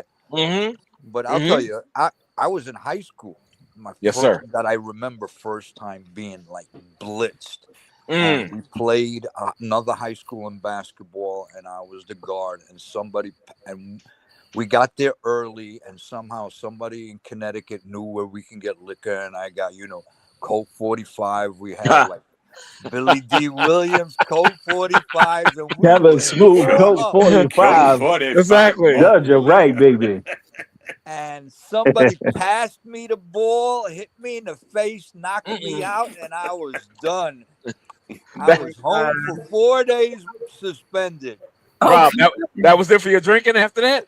No. That was the beginning. Jeez. I never was a big drinker, but when I went to Germany, we didn't have weed. Right. And you were scared to smoke hash because, again, we got pissed a lot when we were in Germany. Right. So that's when I picked up drinking, but not like that. I'd go out, have a couple of drinks. Plus the beer in Germany. The beers would fuck you up like you was drinking liquor. Exactly. And they don't chill that shit. No, I'm about to say. Nasty. So it's warm beer?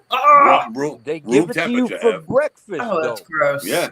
You go to like an Airbnb, not an Airbnb, whatever they call these a guest house. Guest house. You stay and they serve you breakfast. They give you a full spread with 2 pitchers of beer for breakfast. Look at that. Yeah. Exactly. I don't know today, but I'm going back 40 years. But they probably still do. Right. They probably still do. Again, that's their culture. Like when they would come to pack your stuff, like you leave in Germany going, let's say, to Fort Hood, Texas. Right. The first thing they would do before they even brought the blankets and shit, they would bring their 2 crates of beer, sit it on the outside of your apartment in your quarters. There you go. And get to work. And they would walk by while they're working. Yeah. Now they got lunch. Now it's lunchtime. Right. So now they go downstairs and sit outside we had little benches in housing. They bring their rack, sit their rack down, take out their sandwiches. And I tell you what, never did I have to file a claim going from there to the U.S. I heard that. Going from the U.S. overseas, your shit be tore up. Wow. The people in America just pack your shit. These dudes is getting stoned. And they're packing your shit like... That's crazy as hell. You know what I just realized? We have been on this for a while now. Yeah. And I got off topic. So I'm gonna bring it back. No more sports for tonight. Hey. We haven't talked sports in a while. How about this? How do you guys feel about this? Evan and I talked about this before the show started, whatnot. These federal social programs, are they hindering the recipients, are they hurting us? Mm. I got to tell you, I was going to use a word which I put in the group or whatnot, and I said, no, let me take that word away because that's not right. To call the L word. I'm not going to say exactly the whole thing. Fuck it. Lazy. I'm not going to call anybody lazy. Okay. However, though, there are people that abuse these programs, especially during COVID, where people were getting paid. Okay. And the SNAP benefits, if you don't have any money, these women will have pop one out and whatnot. You understand? As income and whatnot. And they get $2,000 credit per year per child. 25 now, Ev. It's 25. Wow. So my Per friend kid. broke this girl I know has 4 kids from 4 different baby daddies, which is fine. You know, that's totally fine with me. She's a great mom, but she's going to get 10,000.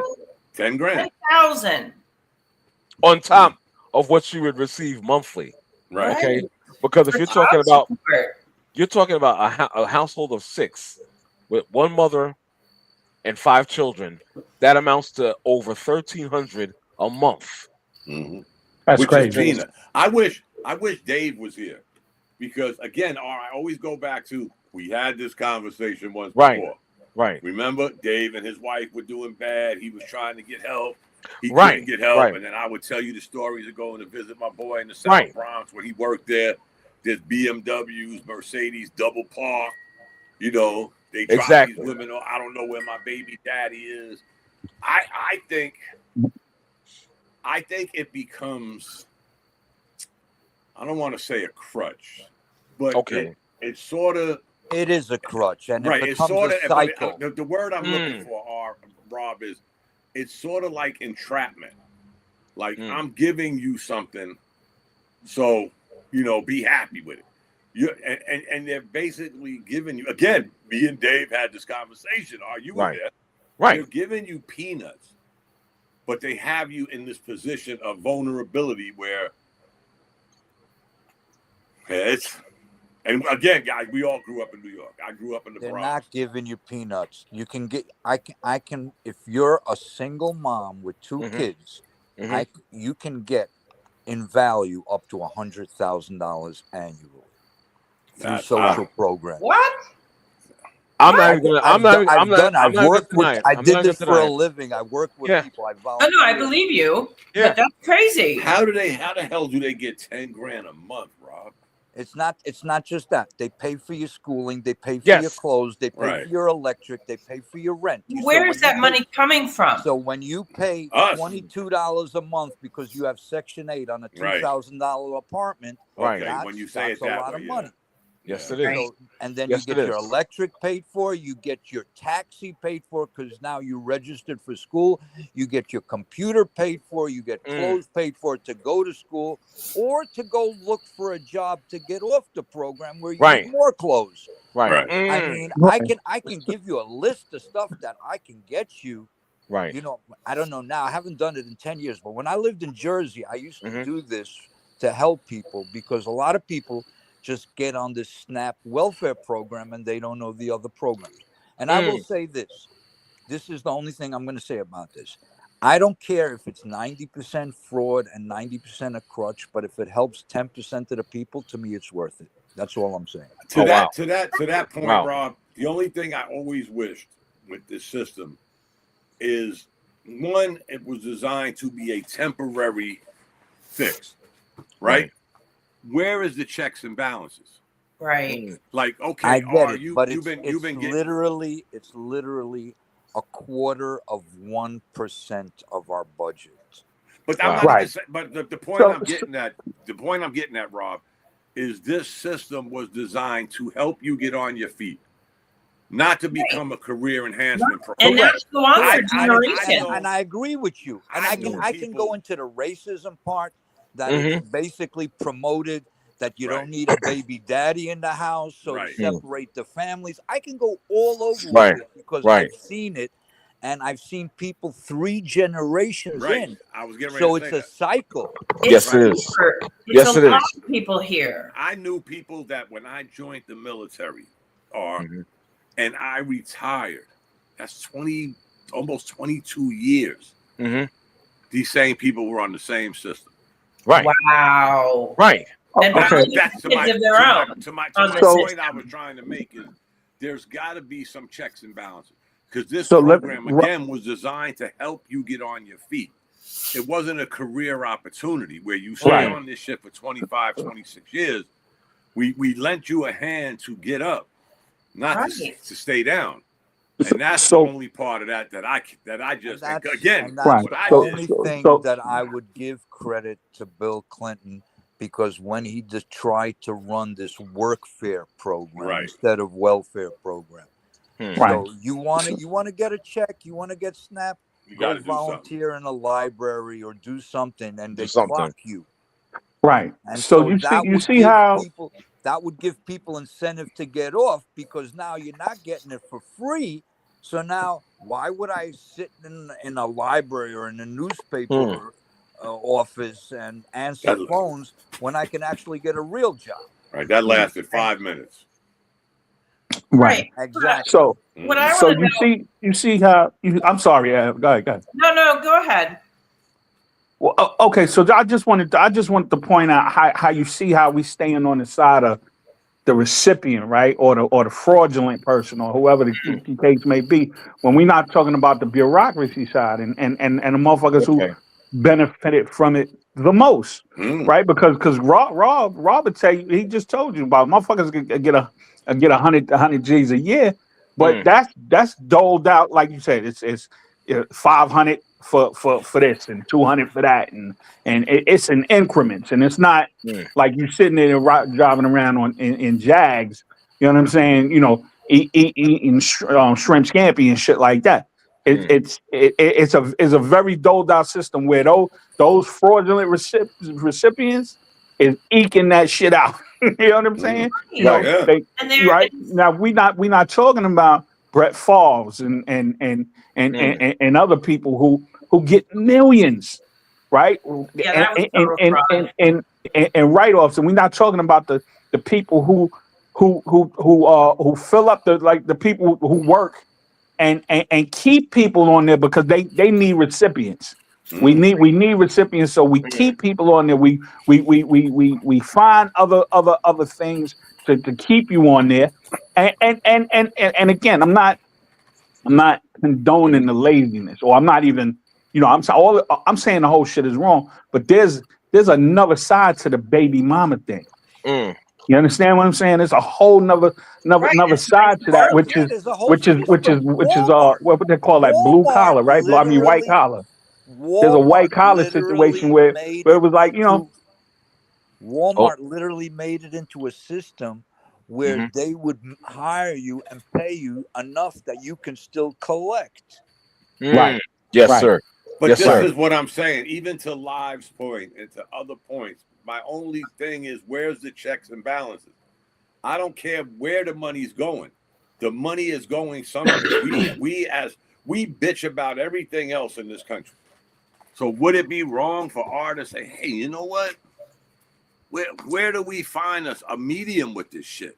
Like I said, it was designed to help you. Not to paralyze you and not to keep you on said system for 25 years. One thing I want to you got to have a system for them now to come back out to, though. But again, Live, I don't care how you do it. My only concern is, where is the checks and balances? You're right.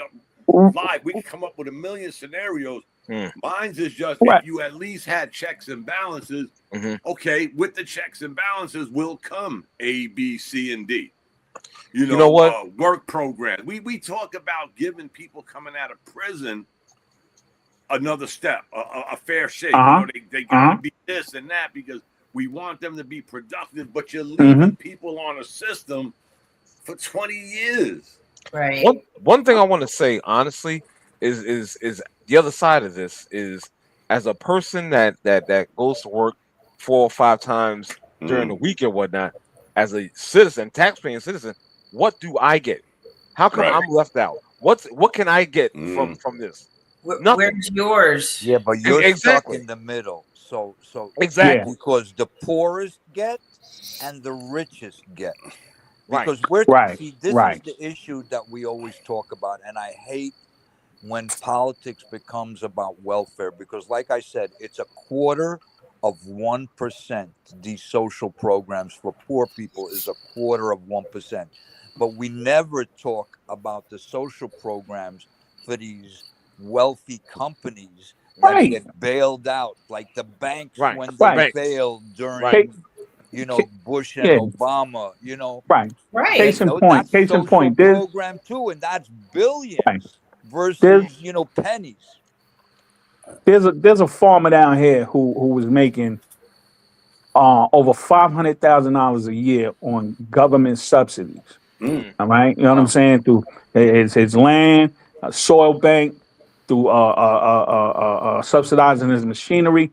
Trump, the person he voted on, deaded that, cut that and cut his thing in half, and now he's going bankrupt.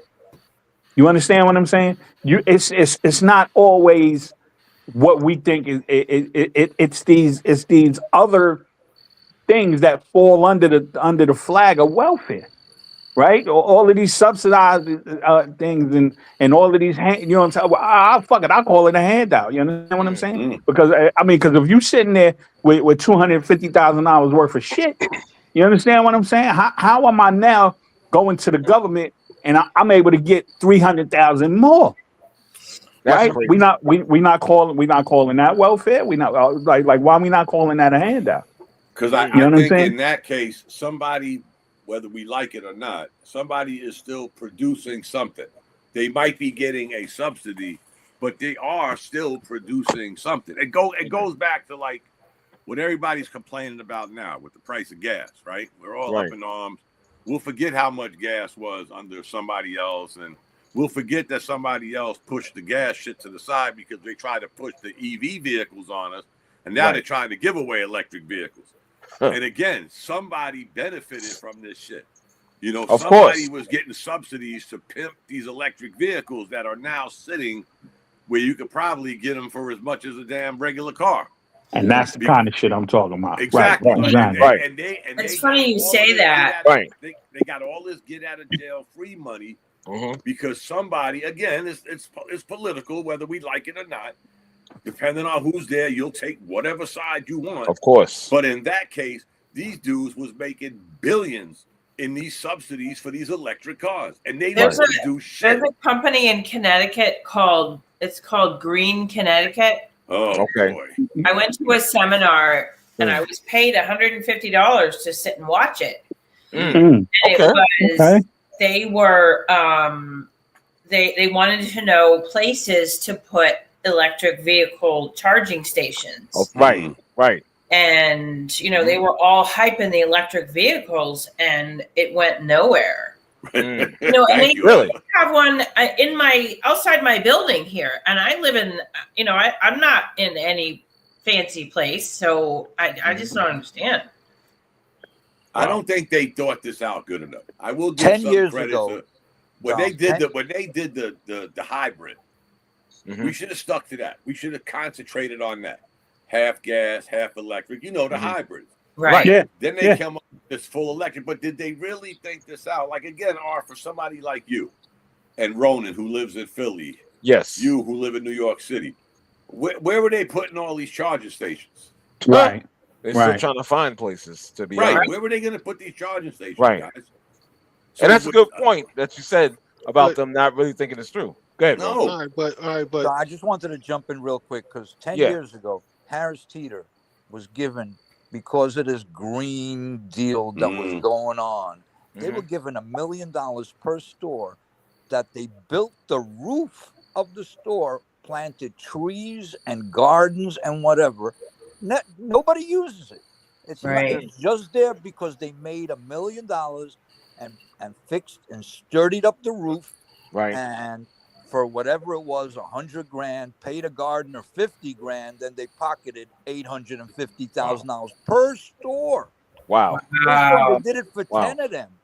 Wow. $8.5 million because of this green thing. Because it'll, if you have a tree in the sky, you're gonna get fresh air.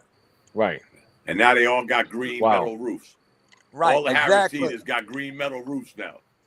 You're right. Ain't shit growing up there, but it's green. It's green, exactly. So, can I say something that okay, go ahead, bro. One of the things, my thought process is different about some of the stuff. Like what Rob said, I agree with him, man. Like I could care less. 0.1%, I could care less. I really, because if you're talking about poor people, you're talking about whatever they're getting, and people could complain about, they're getting this and stuff like that. No one brings up the fact that a lot of people have poor spending habits. So, if you spend your money on this, you spend your money on this, you spend like that, and it goes down generation after generation after generation. And with the electric vehicles, if you live in an urban area, a lot of people in urban areas, like in Philadelphia, that's an urban area. Manhattan, that's an urban area. A lot of people are not going to have electric vehicles. You live in New York City, you really don't have to have a car. You're right. You're 100% right. So I work for an engineering firm because I do traffic studies and stuff like that.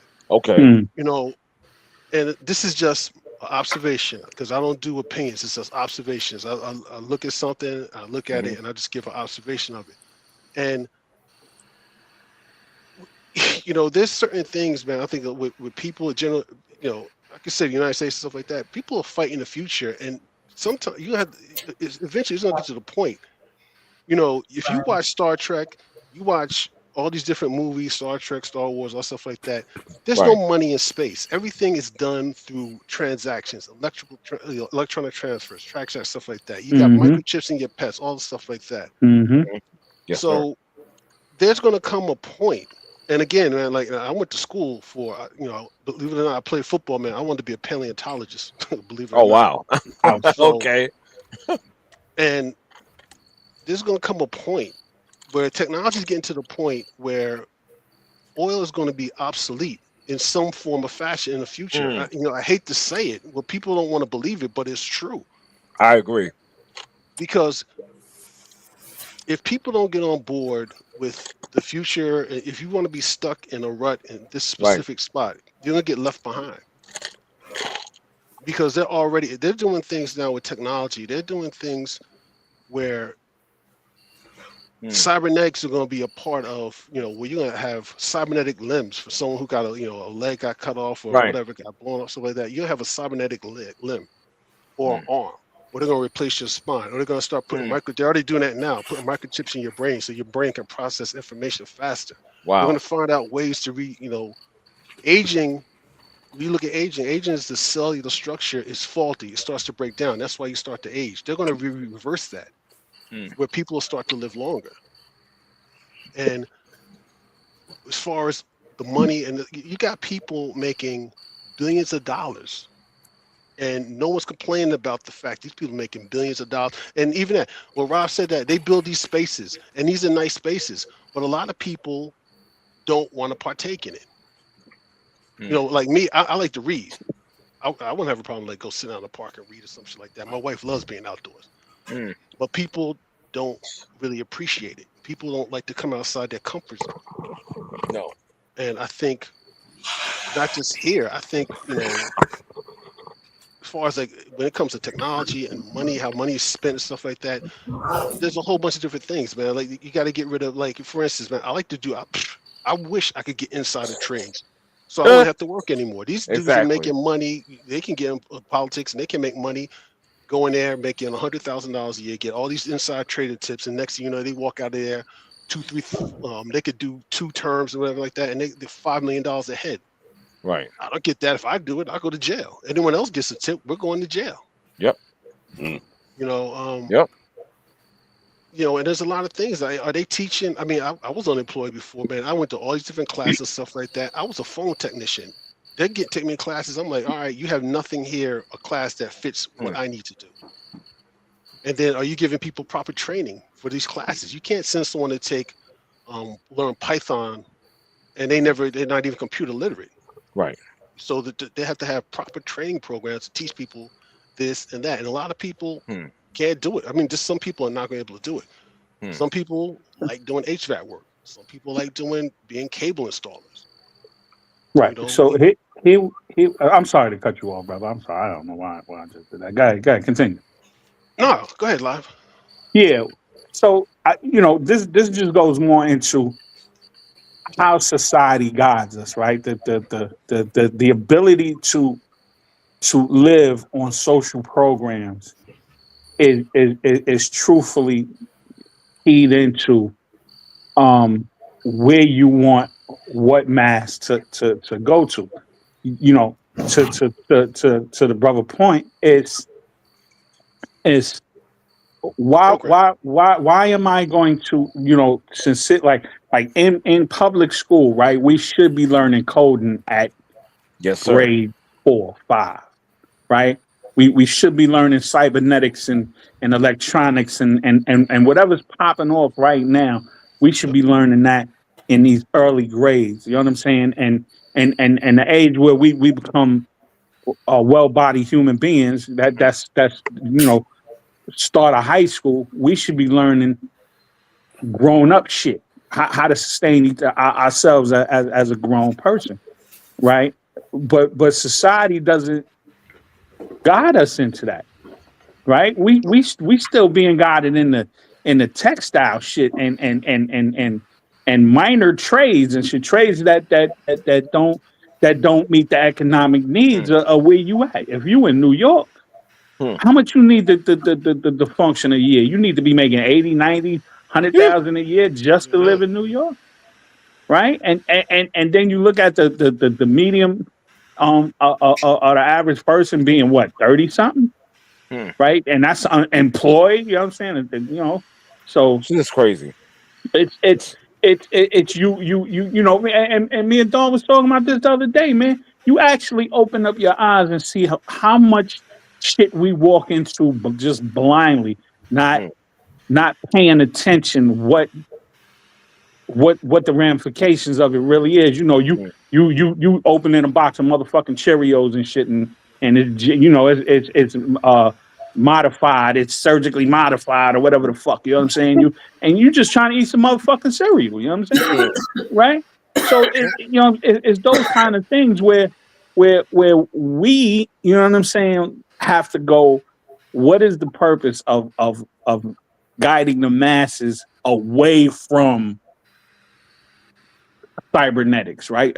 Away from coding, away from cybersecurity, away from shit that we desperately need to be at the forefront in. Can I answer that? Sure. For the past 30 years, I call it the dumbing down of America. If people are too smart or too aware, they wouldn't have control. Right. Absolutely. These people wouldn't have control. So that's why they're not showing that. Or they're not doing that because they don't want the average person to get ahead, because then that hurts them. Of course it does.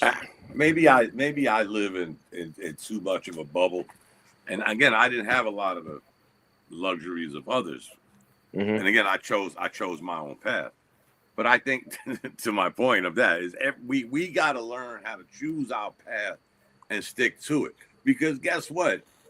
They're always going to be winning, no matter. Again, everything is going to be a politic issue.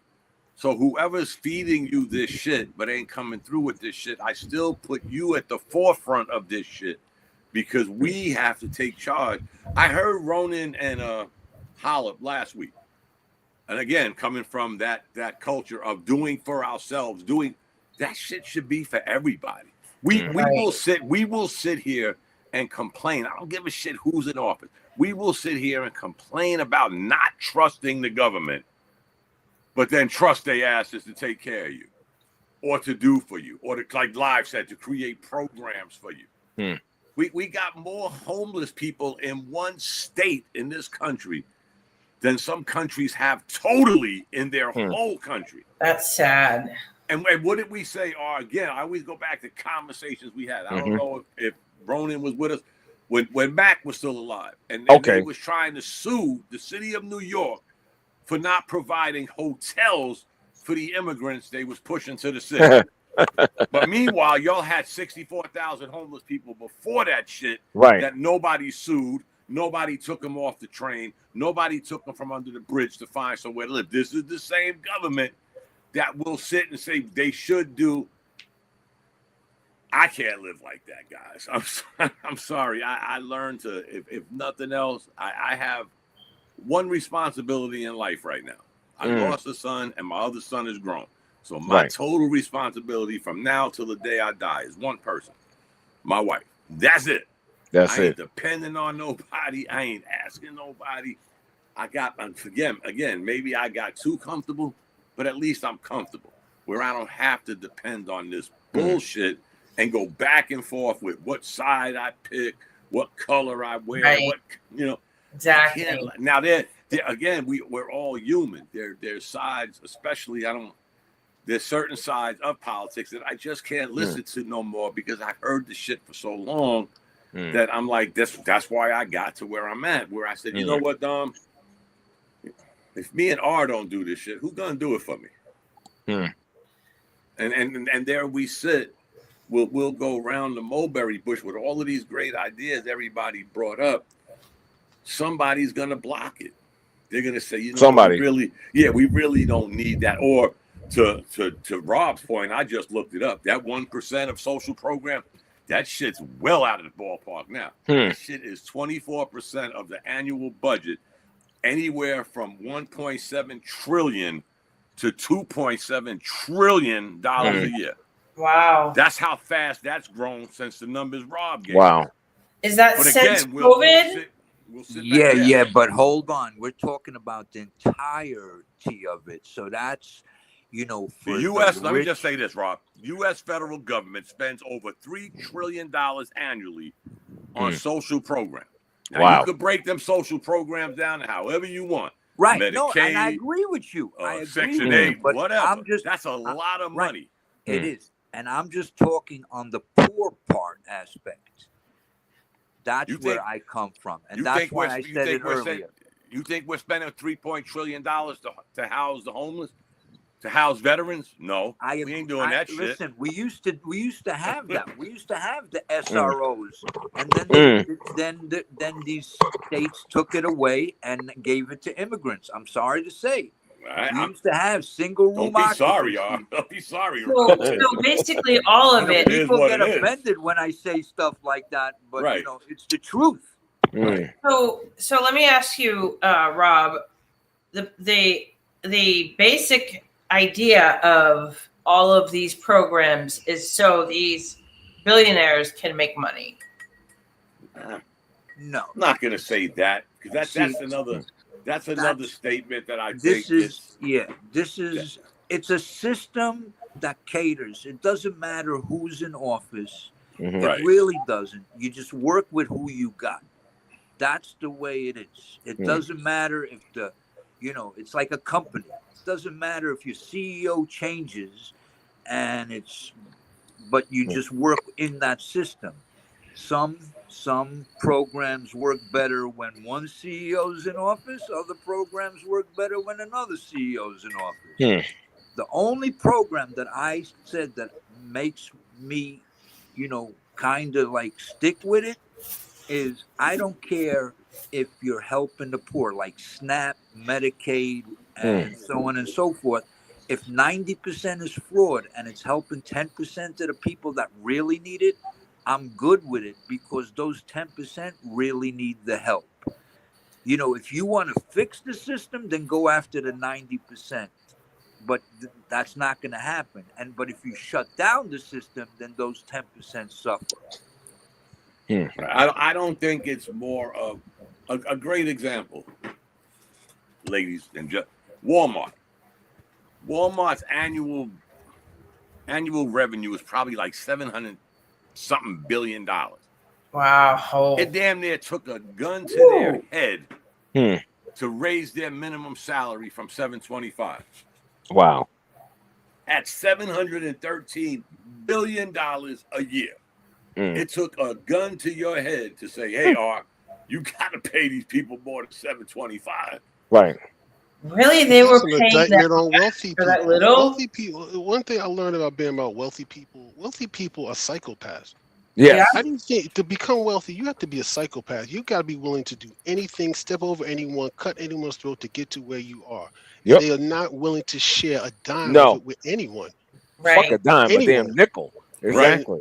And look, I've been in debates with different people. I've been in different forums and stuff like that. I've had people come at me, and I tell people, R knows. I tell people straight up, R knows what my background is. Word. Like I said it before. My parents were Malcolm X supporters. Right. My aunts were in the Nation of Islam. My grandparents were Marcus Garvey supporters. So that means that you know for a fact that I don't agree with. I don't do either party. Plain and simple, because I can give you 500 years of reasons why not. Right. My family is educators, ironically law enforcement.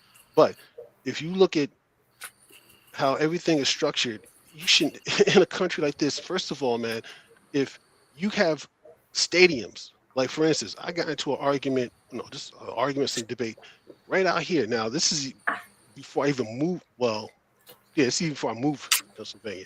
You got 7 professional sports teams here in this damn state. So you're being given billions of dollars to stadiums, but you got asbestos in schools in Philadelphia. So you got a stadium that the Eagles use for 8 games, maybe 9 total. You throw in a playoff game here too, 10, maybe 11. And you include that includes the Phillies, the Sixers, the Pirates, the Penguins, the Steelers, the same thing. So if the states can give billions of dollars to these owners who can afford to pay for these stadiums if they wanted to, they don't pay taxes. They get less. They pay hardly any tax for these stadiums. They get these sweetheart deals. All these different things, but yet you can have kids going to school where they got asbestos in schools. I do traffic studies. There's streets. I have people who send me messages that they have streets. There's streets in Newark, my hometown, that hasn't been paved in 25 years. Wow. 25 years. Wow. And I go out and I do these studies. I go and do these studies, even at how they spend money, how they do the paving process, all this stuff like that. Now, for someone who's a quote unquote, what people call me a militant and stuff like that, I know people who come at me and they're patriotic and stuff like that. I'm more patriotic than you are, and I'm not patriotic at all. I don't care if I have to pay my taxes. It's not a problem for me. I don't care. I pay my taxes. I do what I got to do, and I keep it moving. What is your issue? You should be concerned that 5% of the population has 75, 80, 85% more money than the remaining 94% of the population. That's insanity. World, that's crazy. And then people get all rocked into and stuff like that. Even what I said, you're teaching people these, teaching classes. Manufacturing is not coming back. It is over. It's done. It's done. Once they broke up the unions in the 80s, it was over. It's done. Because there was a time where CEOs were making what? If a guy was making 80,000, CEO was making 150, 200,000. Now you're making 80,000, he's making 20 million. He's making 35 million. He's making 100 million. Wow. He can make more money by sending his company, Cambodia, Mexico, wherever the hell he wants it is, and you can pay someone $5 a day and not have them pay them $15 a day. It doesn't make even that. You have Baltimore, you had Domino Sugar, they moved that out of there. They had Campbell Soup in Camden, New Jersey, they moved that out of there. So they take these things and they move them out. John Deere left the country. So, and no one jumps down their throats about that shit. They can make all the money they want, and then they can be hanging out and doing all this other bullshit, hanging out and all this other nonsense, these luxury box stuff like that. But can I afford? I'm a Knicks fan. Can I afford to go to the Garden? No. Hell no. Well, I don't want Dallas, but even that, these is, I want to. So there's so many different things. Everything is out of control, man. People act like rich people are like geniuses. They're not geniuses. They're geniuses that stealing money. They're geniuses that cutting people's throat to get what they want. Right. And when you call to the carpet, like, and I hate to say it, man, look. They should be in fear, man. I'm not saying that it's right, but look, that cat, Louis Mangione, he gave them a wake-up call. Oh, you can be wealthy, you got all the money you want, but you can get touched just like anybody else. Exactly. Anyone else. But You when get you touched said just like. manufacturing, remember, America traded. So, for example, I'll just go with Jordans. America traded $4 in profit for $94 in profit. That's what they did. Yeah. Literally. Instead of manufacturing here, where a manufacturer is just going to make $4 in profit, they're going to manufacture elsewhere and make $94 for this profit, because they're going to just, all they're going to do is just pick it up from here and sell it to you for $100, where they paid $4. Right. And that's it. That's what America traded. But as far as manufacturing, I think that's why they're trying to bring it back, because of AI. That's why, because with with animation and all this other stuff, whatever automation, if you don't have manufacturing, then everybody else is going to be able to do things with no labor, and we won't be able to. That's my only thing. I have no idea how the future looks, but that's just the reason why I think they're going to bring back eventually some manufacturing because of automation. I think, Rob, they should be teaching children how to do AI, because you got to be able to do all the programming. You're right, Ron. They're going to have people. They're going to do the manufacturing. This is the part they're going to do. They're going to have them build the warehouses, and they'll be done with that. And then they'll bring in the guys like me who run the wiring and the electrical wiring and the phone, all the digital wiring, stuff like that. And then you're going to have all the coders and programmers and stuff like that. They should be teaching that to kids now about AI. They're doing it in China. Right. Cybersecurity. You know what I'm saying? Coding, all of that. You know what I'm saying? That should be now. That should be before you graduate. That should be before you fill out a fucking loan for college and come out that motherfucker $150,000 in fucking debt to start your life. Yeah, you're right. Think about it. Like, even that. You think about that a lot. You think about higher education. So, like, my daughter went to school. She went to graduate school. She did her thing and all stuff like that. So even that. So, and I'm not against higher education. I mean, I went to school, but like the way it's structured, it ain't for me. Plus, I was wild. But you come out, you go into school, you go 4 years, 6 years, 8 years. You come out and you got 50, 60, 70, 80, 100, $120,000 in debt. And then you go into a job, entry level, and then you're making $40,000. So this is how everything's changed from the 50s, 60s, 70s to where it is now, where everything started to go off the rails, going from the 80s and going forward. And then if you're a young person, it's different now. Even I think our generation was the last. We're the last to benefit what came before. So you're talking about from FDR and Eisenhower and JFK, that era. We're the end of that. Gen X, we're the end. This generation, forget it. Because you go out and you're making $42,000 a year, you're 24. Wait, a lot of cats don't even want to get married because they can't afford to get married. They don't get married. You're not going to have kids. Then you can't even enjoy your life until you 65 years old. You spend your whole life working to get to this, and by the time you're like, I finally paid all my student debt, stuff like that. Now you're 65 years old. You need Cybernex to keep you alive. And just enjoy your life. So everything has gone completely off the rails from from 30s to 40s, 50s, 60s, 70s. And that's it. Gen X is the end of that. It's done. It's done. It's done. You got dudes here that you got. I mean, it's a technology age, and it's unfortunate because we could sit here like we've gotten together, me, you, Dave, and we had lunch. Dudes do not talk to each other. No. People don't talk to each other. No, they truly don't. You're right. You know how many people I've almost hit when I'm driving to a location to do a traffic study because they're walking into the street on their phone? Wow. So there's benefits to technology and there's a downside to it as well. Yes, I've always said that. Exactly. And that's what I always say about social media with the gift and the curse. Oh, well, come on. You see it every day. Draymond Green's got a podcast? Come on, what are we doing here? It's like those mushroom, like those damn those mushroom heads and on that what's it, The Last of Us. It's like giving them a show. They can't talk. They're spores. What exactly. Oh man, exactly, guys. We've reached the 2 hour and 20 minute, or about to, should I say? So I think I'm gonna end it. We can get to social media next week if you guys definitely want to do so. Always, I appreciate everyone on the call: Ronan, Dom, Ron, Ev, Reg. Did I leave anybody out? Live, thank you very much. Like I said, we're gonna do it again next week. It might be again on a Wednesday again. So I have to see what my schedule is. You know what I'm saying? Oh man, we missed what? The Bleed Blue show today. Oh, did we? I know I did. I know I did. I I got in here with y'all kind of late. Yeah. I have to get Before you go, I gotta ask Dom a question. Twitter. Okay, go ahead, brother. Real quick, hey Dom. Yes, sir.